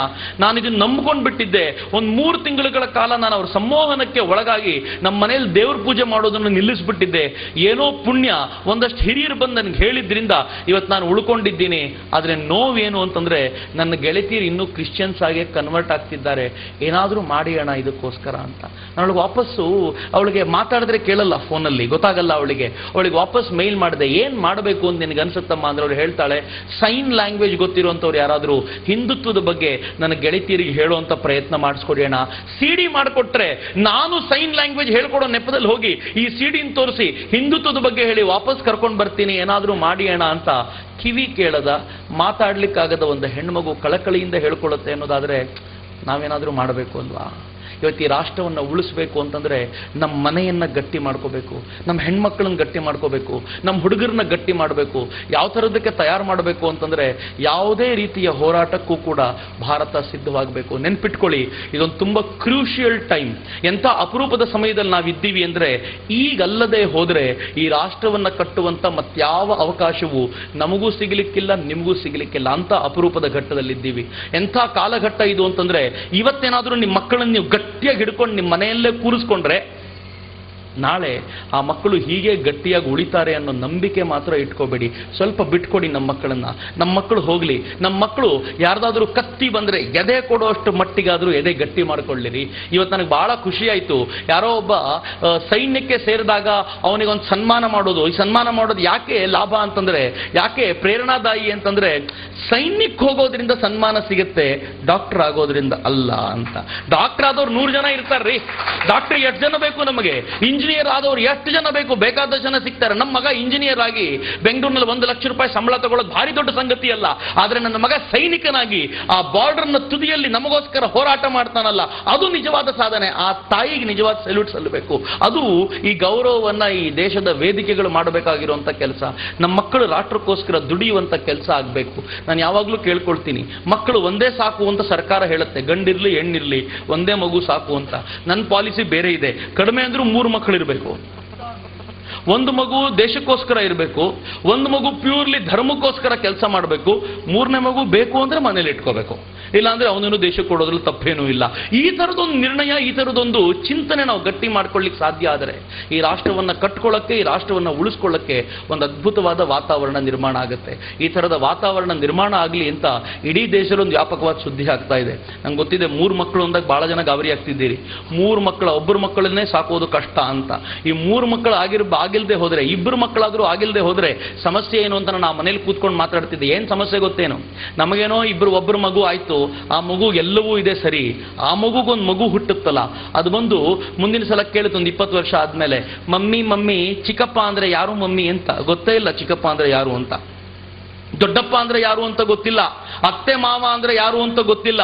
ನಮ್ಮ ಮನೆಯಲ್ಲಿ ಇರ್ಬೋದಾದಂತ ಸಂಸ್ಕಾರವನ್ನ ಬೆಳೆಸಬಹುದಾಗಿದ್ದಂತ 64 ಸಂಬಂಧಗಳು ಒಂದು ಮಗು ಸಾಕು ಅನ್ನೋ ಕಾರಣಕ್ಕೆ ನಿಂತೇ ಹೋಯ್ತು. ಕಳೆದೇ ಹೋಯ್ತು. ಸಂಬಂಧಗಳನ್ನ ಕಳ್ಕೊಂಡ್ವಿ. ಹೆಂಗೆ ಪ್ರಾಣಿಗಳನ್ನ ಝೂನಲ್ಲಿ ನೋಡ್ಬೇಕೋ ಹಂಗೆ ಮಗುವಿಗೆ ಪುಸ್ತಕದಲ್ಲಿ ಚಿಕ್ಕಪ್ಪ ಅಂತ ಒಬ್ಬ ಇರ್ತಾನೆ, ಅವನು ಅಪ್ಪನಿಗೆ ತಮ್ಮನಾಗಿರ್ತಾನೆ ಅಂತ ಹೇಳ್ಬೇಕು. ಮಕ್ಕಳಿಗೆ ಟೆನ್ಷನ್, ಯಾರಿರ್ತಾರೆ ಹಿಂಗೆ ಅಂತ. ಈ ಥರದೊಂದು ಸ್ಥಿತಿಗೆ ನಾವು ತಲುಪುವಂತ ಎಲ್ಲ ಸಾಧ್ಯತೆಗಳು ಲಕ್ಷಣಗಳು ಇವೆ. ನನಗೆ ಗೊತ್ತಿದೆ, ನಮ್ಮ ಸರ್ಕಾರ ಒಂದೇ ಕಾನೂನು ಯಾವತ್ತೂ ಮಾಡಲ್ಲ. ಇದು ನೆಹರು ಕಾಲದಿಂದಲೂ ಶುರುವಾಗೋಗಿದೆ. ಎಂಥ ಕಾನೂನು ಅಂದ್ರೆ, ಹಿಂದೂಗಳಿಗೆ ಮದುವೆ ಆಕ್ಟ್ ಬೇರೆ, ಮುಸಲ್ಮಾನರಿಗೆ ಮದುವೆ ಆಕ್ಟ್ ಬೇರೆ. ಹಿಂದೂಗಳು ಒಂದು ಹುಡುಗಿನ ಮದುವೆ ಆಗಬೇಕು, ಸರಿಯಾಗಿದೆ, ತಪ್ಪಿಲ್ಲ ಅದರಲ್ಲಿ. ಆದರೆ ಮುಸಲ್ಮಾನರು 4 ಹುಡುಗಿನ ಮದುವೆ ಆದರೂ ತಪ್ಪಿಲ್ಲ. ಮದುವೆ ಆಗೋ ವಿಚಾರವು ಹೆಂಗೆ ಅಂತಂದ್ರೆ, ತಲಾಕ್ ಕೊಡಬೇಕು ಅಂತಂದ್ರೆ ನಾನು ತಲಾಕ್ ಅಂತ 3 ಸಲ ಹೇಳಿದ್ರೆ ಹುಡುಗಿ ಬಿಟ್ಟು ಹೋಗ್ಬೇಕು. ನಿಮ್ಗೆ ಇನ್ನೊಂದು ಆಶ್ಚರ್ಯದ ಸಂಗತಿ ಹೇಳ್ತೀನಿ. ಹಿಂಗೆ ಬಿಟ್ಟು ಹೋಗಿರುವಂತ ಹುಡುಗಿ ವಾಪಸ್ ಇವನನ್ನೇ ಮದುವೆ ಆಗಬೇಕು ಅಂತ ಇಟ್ಕೊಳ್ಳಿ. ಅವಳು ಏನೂ ಮದುವೆ ಆಗಲಿಲ್ಲ, ಇವನ್ ಪಾಡಿಗೆ ಇವನನ್ನು ಬಿಟ್ಟು ಹೋದ್ಲು, ಅವಳು ತಲಾಕ್ ಆಯ್ತು, ಇವನನ್ನೇ ವಾಪಸ್ ಮದುವೆ ಆಗಬೇಕು ಅಂದ್ರೆ ಏನ್ ಮಾಡ್ಬೇಕು ಗೊತ್ತಾ? ಶರಿಯತ್ ಕಾನೂನಿನ ಪ್ರಕಾರ ಅವಳು 1 ದಿನ ಆದ್ರೂ ಬೇರೆಯವನ ಜೊತೆ ಕಳೆದು ಬಿಟ್ಟು ವಾಪಸ್ ಇವನ್ ಜೊತೆ ಬಂದು ಮದುವೆ ಆಗಬೇಕು. ಇದು ಶರಿಯತ್ ಕಾನೂನು. ಈ ದೇಶದ, ಈ ರಾಷ್ಟ್ರದ ಕಾನೂನು ಇದನ್ನ ಅಕ್ಸೆಪ್ಟ್ ಮಾಡುತ್ತೆ. ಏನ್ ಅವ್ಯವಸ್ಥೆ ಇದು, ಏನ್ ಪರಿಸ್ಥಿತಿ, ಯಾಕೆ ಹಿಂಗಾಗೋಯ್ತು ಅಂತ ನಾನು ಯೋಚನೆ ಮಾಡ್ತಿರ್ತೀನಿ ಯಾವಾಗ್ಲೂ. ನಾನು ಯಾರನ್ನೇ ದೂಷಿಸ್ಲಿಕ್ಕೋಸ್ಕರ ಇಲ್ಲಿ ಸೇರಿರೋದಲ್ಲ, ಯಾರ ಬಗ್ಗೆನೂ ಹೇಳಲಿಕ್ಕೆ ಸೇರಿರೋದಲ್ಲ. ಆದ್ರೆ ಎಲ್ಲೋ ಒಂದ್ ಕಡೆ ಪೂರ್ತಿ ರಿವ್ಯಾಂಪ್ ಮಾಡ್ಲಿಕ್ಕೆ ಈ ದೇಶದ ಕಾಮನ್ ಮಾಸ್ ಎದ್ದು ನಿಲ್ಲಬೇಕು. ಯಾವತ್ತು ಈ ದೇಶದ ಸಾಮಾನ್ಯ ವ್ಯಕ್ತಿ ಎದ್ದು ನಿಲ್ತಾನೋ ಅವತ್ತು ದೇಶ ಬದಲಾಗಿದೆ. ಈ ದೇಶದ ನಾಯಕರು ಎದ್ದು ನಿಂತಾಗ ಬದಲಾವಣೆ ಆಗಲಿಲ್ಲ. ನೆನ್ಪಿಟ್ಕೊಳ್ಳಿ, ನಾಯಕರನ್ನು ನಂಬಿ ದೇಶ ಕಟ್ಟದವ್ರು ನಾವಲ್ಲ.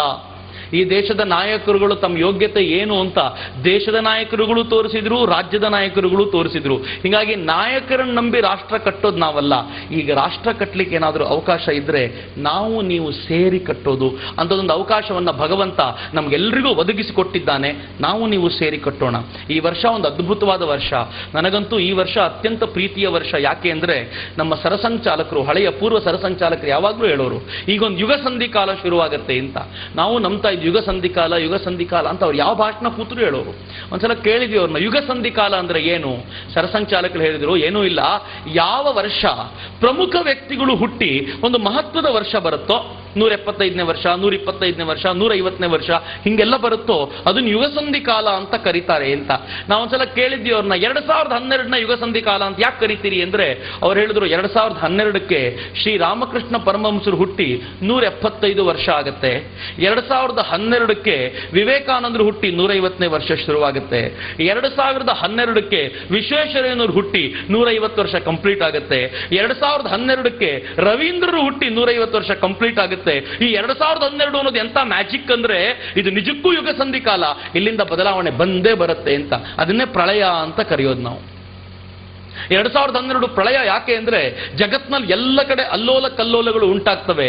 ಜಗತ್ನಲ್ಲಿ ಎಲ್ಲ ಕಡೆ ಜನ ಹೊಡೆದಾಡ್ಕೊಂಡು ಸಾಯೋ ಪರಿಸ್ಥಿತಿ ಬರುತ್ತೆ. ಹೊಡೆದಾಡ್ಕೊಂಡು ಸತ್ತವರ ನಡುವೆ ಇಷ್ಟೆಲ್ಲ ಜನರ ಚಿಂತನೆಗಳನ್ನು ಹೊತ್ಕೊಂಡ ಭಾರತ ಶಾಂತಿಯ ಸಂದೇಶ ಸಾರ್ತಾ ಜಗತ್ತನ್ನ ಮತ್ತೆ ನಿರ್ಮಾಣ ಮಾಡುತ್ತಲ್ಲ, ಈ ಕಾಲಘಟ್ಟ 2012 ನಂತರ ಶುರುವಾಗುತ್ತೆ ಅಂತ ಎಲ್ಲ ದಾರ್ಶನಿಕರು ಭಾವಿಸ್ತಾ ಇದ್ದಾರೆ. ಹೀಗಾಗಿ ಭಾರತದ ಕಡೆ ನೋಡ್ಕೊಂಡು ಕೂತಿದ್ದಾರೆ. ನಿಮ್ಗೆ ಆಶ್ಚರ್ಯ ಆಗುತ್ತೆ, ಸ್ವಿಟ್ಜರ್ಲ್ಯಾಂಡ್ನ ಪತ್ರಿಕೆಗಳನ್ನ ನಾನು ಇಂಟರ್ನೆಟ್ ಅಲ್ಲಿ ಓದಿದ್ದೀನಿ, ಆಫ್ರಿಕಾದ ಪತ್ರಿಕೆಗಳನ್ನು ಓದಿದ್ದೀನಿ. ರಾಮದೇವ್ ಬಾಬಾ, ಅಣ್ಣಾ ಹಜಾರೆ ಹೋರಾಟ ಮಾಡಬೇಕಾದ್ರೆ ಆಫ್ರಿಕಾದ ಒಬ್ಬ ಲೀಡರ್ ಏನಂದ್ರು ಗೊತ್ತಾ? ಇವರೆಲ್ಲ ಸೇರ್ಕೊಂಡು ಸ್ವಿಟ್ಜರ್ಲ್ಯಾಂಡ್ ಇರುವಂತ ಭಾರತದ ಬ್ಲಾಕ್ ಮನಿ ವಾಪಸ್ ತಂದು ಬಿಟ್ರೆ ನಾವು ಕೂಡ ಅವ್ರ ಜೊತೆ ಕೈ ಜೋಡಿಸಿ ನಮ್ಮ ದೇಶದ ಹಣನೂ ವಾಪಸ್ ತಗೋತೀವಿ ಅಂತ. ಅಂದ್ರೆ ಜಗತ್ತು ಭಾರತವನ್ನ ಲೀಡರ್ ಆಗಿ ಸ್ವೀಕಾರ ಮಾಡಲಿಕ್ಕೆ ತಯಾರಾಗಿದೆ. ಲೀಡರ್ ಆಗುವಂತ ಯೋಗ್ಯತೆ ನಮಗೂ ಇದೆ. ಈಗ ಒಂದು ಸ್ವಲ್ಪ ಮುಂದೆ ಹೋಗಬೇಕಾದಂತ ಅಗತ್ಯ ಇದೆ. ಹೀಗಾಗಿ ನಾನು ಕೇಳ್ಕೊಳ್ತೀನಿ, ತಾಯಂದ್ರು ಮಕ್ಕಳಿಗೆ ಹಾಲು ಕುಡಿಸಬೇಕಾದ್ರೆ ರಾಷ್ಟ್ರೀಯತೆಯ ಕಥೆಯನ್ನು ಹೇಳ್ತಾ ಹಾಲು ಕುಡಿಸಿ. ನಿಮ್ಮ ಮಕ್ಕಳನ್ನು ಬೆಳೆಸಬೇಕಾದ್ರೆ ರಾಷ್ಟ್ರದ ಕಥೆಗಳನ್ನು ಹೇಳ್ತಾ ಬೆಳೆಸಿ. ಅಪರೂಪದ ರಾಷ್ಟ್ರೀಯ ವೀರರಿದ್ದಾರೆ, ಆ ವೀರರ ಕಥೆಗಳನ್ನು ಹೇಳ್ತಾ ಬೆಳೆಸಿ. ನಾನು ಯಾವಾಗಲೂ ಹೇಳ್ತಿರ್ತೀನಿ, ಶಿವಾಜಿ ಮಹಾರಾಜರು ನಿರ್ಮಾಣ ಆಗಿದ್ದು ಯಾವುದೋ ಸ್ಕೂಲ್ನಲ್ಲ, ತಾಯಿಯ ಗರಡಿಯೊಳಗೆ. ಆ ತಾಯಿ ಶಿವಾಜಿ ಮಹಾರಾಜರಿಗೆ ಹಾಲು ಕುಡಿಸ್ಬೇಕಾದ್ರೆ ಹೇಳ್ತಾಳೆ, ಅದ್ಭುತವಾದ ಕಥೆ ಅದು. ಮಹಾರಾಷ್ಟ್ರದ ಜನ ಅದನ್ನ ಲಾವಣಿಗಳಲ್ಲಿ ಹಾಡ್ತಾರೆ. ತಾಯಿ ಮೊಲೆ ಹಾಲು ಕುಡಿಸ್ಬೇಕಾದ್ರೆ ಶಿವಾಜಿ ಮಹಾರಾಜರಿಗೆ ಆ ತಾಯಿ ಹೇಳ್ಕೊಳ್ಳೋಳಂತೆ, ಕನಸು ಕಾಣ್ತಿದ್ಲಂತೆ, ತಾನು ಸಿಂಹಾಸನದ ಮೇಲೆ ಕೂತಿದ್ದೀನಿ, ಯಾರೋ ಚಾಮರ ಬೀಸ್ತಿದ್ದಾರೆ ಅನ್ನೋ ಕನಸು ಬೀಳ್ತಿತ್ತಂತೆ ಅವಳಿಗೆ. ತಾಯಿ ಮಗುವಿಗೆ ಮೊಲೆ ಹಾಲು ಕುಡಿಸ್ಬೇಕಾದ್ರೆ ಯಾವತ್ತೂ ಆ ಕನಸು ಬಿಟ್ಟು ಬೇರೆ ಕಾಣ್ಲಿಲ್ವಂತೆ. ಒಂದ್ಸಲ ಶಿವಾಜಿ ಮಹಾರಾಜರು ಬಂದು ಹೇಳ್ತಾರೆ, ಅಮ್ಮ ನಾನು ಯುದ್ಧ ಗೆಲ್ಲಬೇಕಾದ್ರೆ ಧೈರ್ಯ ಇರುತ್ತೆ, ಕೊನೆಯಲ್ಲಿ ಬಾವುಟ ನೆಡಬೇಕಾದ್ರೆ ಮಾತ್ರ ಯಾಕೋ ಸಂಕಟ ಆಗತ್ತೆ. ಯಾಕೆ ಅಂತ ಗೊತ್ತಾಗಲ್ವಲ್ಲಮ್ಮ, ಹೆದರಿಕೆ ಆಗುತ್ತೆ, ಅಳುತ್ತೆ, ಯಾಕೆ ಅಂತ ಕೇಳಿದ್ರೆ ಆ ತಾಯಿ ಹೇಳಿದಂತೆ, ನಂದೇ ತಪ್ಪು ಕಣೋ, ಒಂದಿನ ನಿನ್ನನ್ನು ಮಲಗಿಸ್ಬಿಟ್ಟು ಹೊರಗಡೆ ಹೋಗಿದ್ದೆ ನಾನು, ನೀನು ಹತ್ತು ಬಿಟ್ಟೆ ಅಂತ ನನ್ನ ಮನೆ ಕೆಲಸದವಳು ನಿಂಗೆ ಹಾಲು ಕುಡಿಸ್ಬಿಟ್ಲು, ನಾನು ಓಡ್ ಬಂದೆ, ನೀನು ಹಾಲು ಕುಡಿಸಿದ ತಪ್ಪಲ್ಲ ತಾಯಿ, ಮನಸ್ಸಿನಲ್ಲಿ ಏನ್ ಯೋಚನೆ ಮಾಡ್ತಿದ್ದೆ ಅಂತ ಕೇಳಿದ್ರೆ ಆ ಹೆಣ್ಮಗಳು ಹೇಳಿದಂತೆ, ನೀವು ಬಂದ್ಬಿಟ್ರೆ ಬೈತೀರಾ ಅಂತ ಹೆದರ್ಕೊಂಡೇ ಹಾಲು ಕುಡಿಸ್ತಾ ಇದ್ದೆ ಅಂತ. ತಾಯಿ ಹೇಳ್ತಾಳೆ, ನೀನ್ ಹಂಗೆ ಉಲ್ಟಾ ಹಿಡಿದು ಹಾಲನ್ನೆಲ್ಲ ಕಕ್ಕಿಸ್ದೆ, ಏನ್ ಮಾಡ್ಲಿ ನನ್ನ ಕರ್ಮ, 3 ಹನಿ ಹಾಲು ನಿನ್ ರಕ್ತದೊಳಗೆ ಸೇರ್ಕೊಂಡ್ಬಿಟ್ಟಿದೆ, ಹೆದರಿಕೆಯ ಹಾಲು. ನಾನ್ಯಾವತ್ತೂ ಆ ಹಾಲು ಕುಡಿಸ್ತಿಲ್ಲಪ್ಪ, ನಾನು ಮಾಡಿದ ತಪ್ಪಿಂದ ಹಿಂಗಾಗೋಗಿದೆ. ಹಿಂಗಾಗಿ ಕ್ಷಾತ್ರ ತೇಜ ಇರೋ ನೀನು ಆ 3 ಹನಿ ಹಾಲಿನಿಂದಾಗಿ ಕೊನೆ ಕ್ಷಣದಲ್ಲಿ ಹೆದರೋ ಪರಿಸ್ಥಿತಿ ಬರುತ್ತೆ ಅಂತಾಳಲ್ಲ. ಹಾಲು ಕುಡಿಸೋದು ಎಷ್ಟು ಮಹತ್ವದ್ದು ರೀ. ಆ ತಾಯಿ ಯಾವತ್ತು ಕುಪ್ಸ ಹಾಕಿರ್ಲಿಲ್ವಂತೆ, ಬ್ಲೌಸ್ ಹಾಕೊಂಡಿರ್ಲಿಲ್ಲ. ಯೌವನಿಗೆ ಬಂದ ಹುಡುಗ ಶಿವಾಜಿ ಕೇಳಿದ್ನಂತೆ, ಅಮ್ಮ ಎಲ್ಲರ ತಾಯಿಂದ್ರು ಬ್ಲೌಸ್ ಹಾಕೋತಾರೆ, ನೀನ್ ಮಾತ್ರ ಬ್ಲೌಸ್ ಹಾಕೊಳ್ಳಲ್ಲ ಯಾಕೆ, ನಂಗೆ ನಾಚಿಕೆ ಆಗತ್ತಲ್ವಾ ಅಂತ. ಅದಕ್ಕೆ ಆ ತಾಯಿ ಹೇಳಿದಂತೆ, ಏನಿಲ್ಲ ಕಣೋ ಮಗು, ಆ ಕೋಟೆ ಮೇಲೆ ಮೊಘಲರ ಧ್ವಜ ಹಾರಾಡ್ತಿದ್ಯಲ್ಲ, ಆ ಧ್ವಜ ನೀನು ಕಿತ್ಕೊಂಡು ಬಂದು ಕೊಡ್ತೀಯಲ್ಲ, ಆ ಬಟ್ಟೆಯಲ್ಲೇ ಬ್ಲೌಸ್ ಹೊಲ್ಕೊಳ್ಳೋದು ಅಂತ ಮನಸ್ಸು ಮಾಡಿಬಿಟ್ಟಿದ್ದೀನಿ, ಅಲ್ಲಿವರೆಗೂ ಬ್ಲೌಸ್ ಹಾಕೊಳ್ಳಲ್ಲ ಅಂತ ತಾಯಿ ಹೇಳ್ತಾಳಲ್ಲ. ಏನ್ ಪಾಠರಿ ಕೊಡೋದವಳು, ಮಗನೇ ನಿನ್ನ ಕೆಲಸವೇ ಇದಪ್ಪ ಅಂತ ಚಿಕ್ಕಂದಿಂದ ಹೇಳಿ ಕಳಿಸ್ತಾಳಲ್ಲ. ಅದು ನಮಗೆಲ್ಲ ಆದರ್ಶ ಆಗಬೇಕು. ನಮ್ಮ ಮನೇಲಿ ನಮ್ಮ ಮಕ್ಕಳ ನಿರ್ಮಾಣ ಮಾಡೋದರ ಸಂಕೇತ ಹಂಗಾಗಬೇಕು. ಸೌತ್ ಕೇಂದ್ರ ಅಂತಂದ್ರೆ ನಾವು ಬೆಂಗಳೂರಿನಲ್ಲೆಲ್ಲ ಮಾತಾಡಬೇಕಾದ್ರೆ ದಕ್ಷಿಣ ಕನ್ನಡ ಅಂತಿರ್ತೀವಿ, ವಿಗರಸ್ ಅಂತ. ಹೆಚ್ಚು ಸಮಸ್ಯೆಗಳಿರೋದು ಇಲ್ಲೇ, ಹೆಚ್ಚು ಅದ್ಭುತವಾದ ಜನಸಮೂಹ ಇರೋದು ಇಲ್ಲೇ. ಹೀಗಾಗಿ ಈ ಸಮೂಹ ಸಮಾಜಕ್ಕೆ ಒಂದು ಅದ್ಭುತವಾದ ಸಂದೇಶ ಕೊಡಬೇಕು. ಬದಲಾವಣೆಯ ಸಂದೇಶವನ್ನ ಸಮಾಜಕ್ಕೇನು ಜಗತ್ತಿಗೆ ಕೊಡುವಂತ ಕೆಲಸವನ್ನ ನಾವು ನೀವು ಸೇರಿ ಮಾಡಬೇಕು. 2012 ನಂತರ ಏನ್ ನಿರ್ಮಾಣ ಆಗ್ಲಿಕ್ಕಿದೆ ರಾಷ್ಟ್ರ, ಆ ನಿರ್ಮಾಣದಲ್ಲಿ ನಾವೊಂದು ಇಟ್ಟಿಗೆ ಆಗುವಂತ ಕೆಲಸವನ್ನ ಈಗಲಿಂದ ಮಾಡೋ ಪ್ರಯತ್ನ ಮಾಡಿದ್ರೆ ನಾವು ಆಗ್ತೀವೋ ಬಿಡ್ತೀವೋ, ನಮ್ಮ ಮಕ್ಕಳಂತೂ ಆ ಕೆಲಸ ಮಾಡ್ತಾರೆ. ಮಕ್ಕಳು ಮಾಡ್ಲಿ ಅಂತ ತಾಯಂದ್ರು ಹಿರಿಯರು ಆ ಮಕ್ಕಳನ್ನ ಕಳಿಸ್ಕೊಡುವಂತಾಗಬೇಕು. ನಿಮ್ಮೆಲ್ಲರಲ್ಲೂ ಆ ಛಾತಿ ಇದೆ, ಆ ಛಲ ಇದೆ ಅಂತ ಚೆನ್ನಾಗಿ ಗೊತ್ತಿದೆ. ತಾಯಿ ಭಾರತಿ ನಿಮ್ಗೆಲ್ರಿಗೂ ಆಶೀರ್ವಾದವನ್ನ ಆ ದಿಕ್ಕಲ್ಲಿ ಮಾಡಬೇಕು. ಸ್ವಾಮಿ ವಿವೇಕಾನಂದರು ಹೇಳ್ತಾರೆ, ತಾಯಿ ಭಾರತಿ ನಿದ್ದೆ ಹೊಡಿತಿದ್ದಾಳೆ ಅಂತ ಎಲ್ಲರೂ ಅನ್ಕೊಂಡಿದ್ದಾರೆ. ಆದರೆ ನನಗೆ ಗೊತ್ತಿದೆ, ಅವಳು ನಿದ್ದೆ ಹೊಡಿತಾ ಇಲ್ಲ, ಅವಳು ಮಲ್ಕೊಂಡಿಲ್ಲ, ತನ್ನ ಸಿಂಹಾಸನದಿಂದ ಕೆಳಗೆ ಇಳಿದು ಪಕ್ಕಕ್ಕೆ ಕೂತ್ಕೊಂಡಿದ್ದಾಳಂತೆ. ನನ್ನ ಜನ ನನಗೋಸ್ಕರ ಏನೋ ಕೆಲಸ ಮಾಡ್ತಿಲ್ವಲ್ಲ, ಇನ್ನು ನಾನು ಯಾಕೆ ಸಿಂಹಾಸನದ ಮೇಲೆ ಕೂತ್ಕೊಳ್ಳಿ ಅಂತ. ಸ್ವಾಮೀಜಿ ಹೇಳ್ತಾರೆ, ನೀವೇನು ಮಾಡಬೇಡ್ರಪ್ಪ, ಕೂತ ಜಾಗದಿಂದ ಎದ್ದು ಒಂದ್ಸಲ ಅಮ್ಮ ನಿನಗೋಸ್ಕರ ನಾವಿದ್ದೀವಿ ಅಂತ ಹೇಳಿ, ಅಷ್ಟಕ್ಕೆ ಅವಳು ಖುಷಿಯಾಗಿ ನನ್ನ ಮಕ್ಕಳು ನನಗೋಸ್ಕರ ಎದ್ರಲ್ಲ ಅಂತ ಕೂತಿರೋ ಚೇರಿಂದ ಎದ್ದೋಗಿ ಮೇಲೆ ಸಿಂಹಾಸನ ಏರ್ ಕೂತ್ಕೋತಾಳಂತೆ. ಏನ್ ಮಾತ್ರಿ ಅದು, ಹೇಳಬೇಕಾದ್ರೆ ರೋಮಾಂಚನ ಆಗುತ್ತೆ.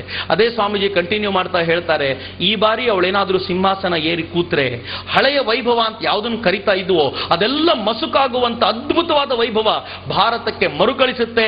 ನಾನು ಸ್ಪಷ್ಟವಾಗಿ ಕಣ್ಣಾರೆ ನೋಡ್ತಾ ಇದ್ದೀನಿ. ತಾಯಿ ಭಾರತಿ ಕಾಳಿಯಂತೆ ದುರ್ಗೆಯಂತೆ ಮೈ ಕೊಡವಿ ಎದ್ ನಿಲ್ತಾ ಇರೋದು ನಾನು ನೋಡ್ತಾ ಇದ್ದೀನಿ ಅಂತ ಸ್ವಾಮಿ ವಿವೇಕಾನಂದರು ವಾಗ್ದಾನ ಮಾಡಿದ್ದಾರೆ. ಆ ಮನುಷ್ಯ ಹೇಳಿದ ಯಾವ ಮಾತು ಸುಳ್ಳಾಗ್ಲಿಲ್ಲ. ಹಿಂಗಾಗಿ ಈ ಮಾತು ಸುಳ್ಳಾಗ್ಲಿಕ್ಕಿಲ್ಲ. ಭಾರತ, ತಾಯಿ ಭಾರತಿ ಮತ್ತೆ ಜಗದ್ಗುರುವಾಗಿ ಎದ್ದು ನಿಲ್ಲುವ ಕಾಲ ಹತ್ರ ಬಂದಿದೆ. ಆ ಸಂದರ್ಭದಲ್ಲಿ ನಾವೆಲ್ಲರೂ ಆ ತಾಯಿ ಭಾರತೀಯ ಆರತಿಗೆ ಸಜ್ಜಾಗೋಣ. ರಾಷ್ಟ್ರ ನಿರ್ಮಾಣದ ಕಾಯಕಕ್ಕೆ ನಾವೆಲ್ಲರೂ ಕೈ ಜೋಡಿಸೋಣ ಅಂತ ಆಶಿಸ್ತಾ ತನ್ಮಯತೆಯಿಂದ ಆಲಿಸಿದ ನಿಮ್ಗೆಲ್ರಿಗೂ ಆದರಪೂರ್ವಕವಾಗಿ ವಂದಿಸ್ತೀನಿ. ಪ್ರೀತಿಯಿಂದ ಕರೆಸಿದ ಎಲ್ಲ ಮಿತ್ರ ಬಳಗದ ಸದಸ್ಯರಿಗೂ ನನ್ನ ಆದರಪೂರ್ವಕ ನಮಸ್ಕಾರಗಳು. ವಂದೇ ಮಾತರಂ. ಜೈ ಹಿಂದ್.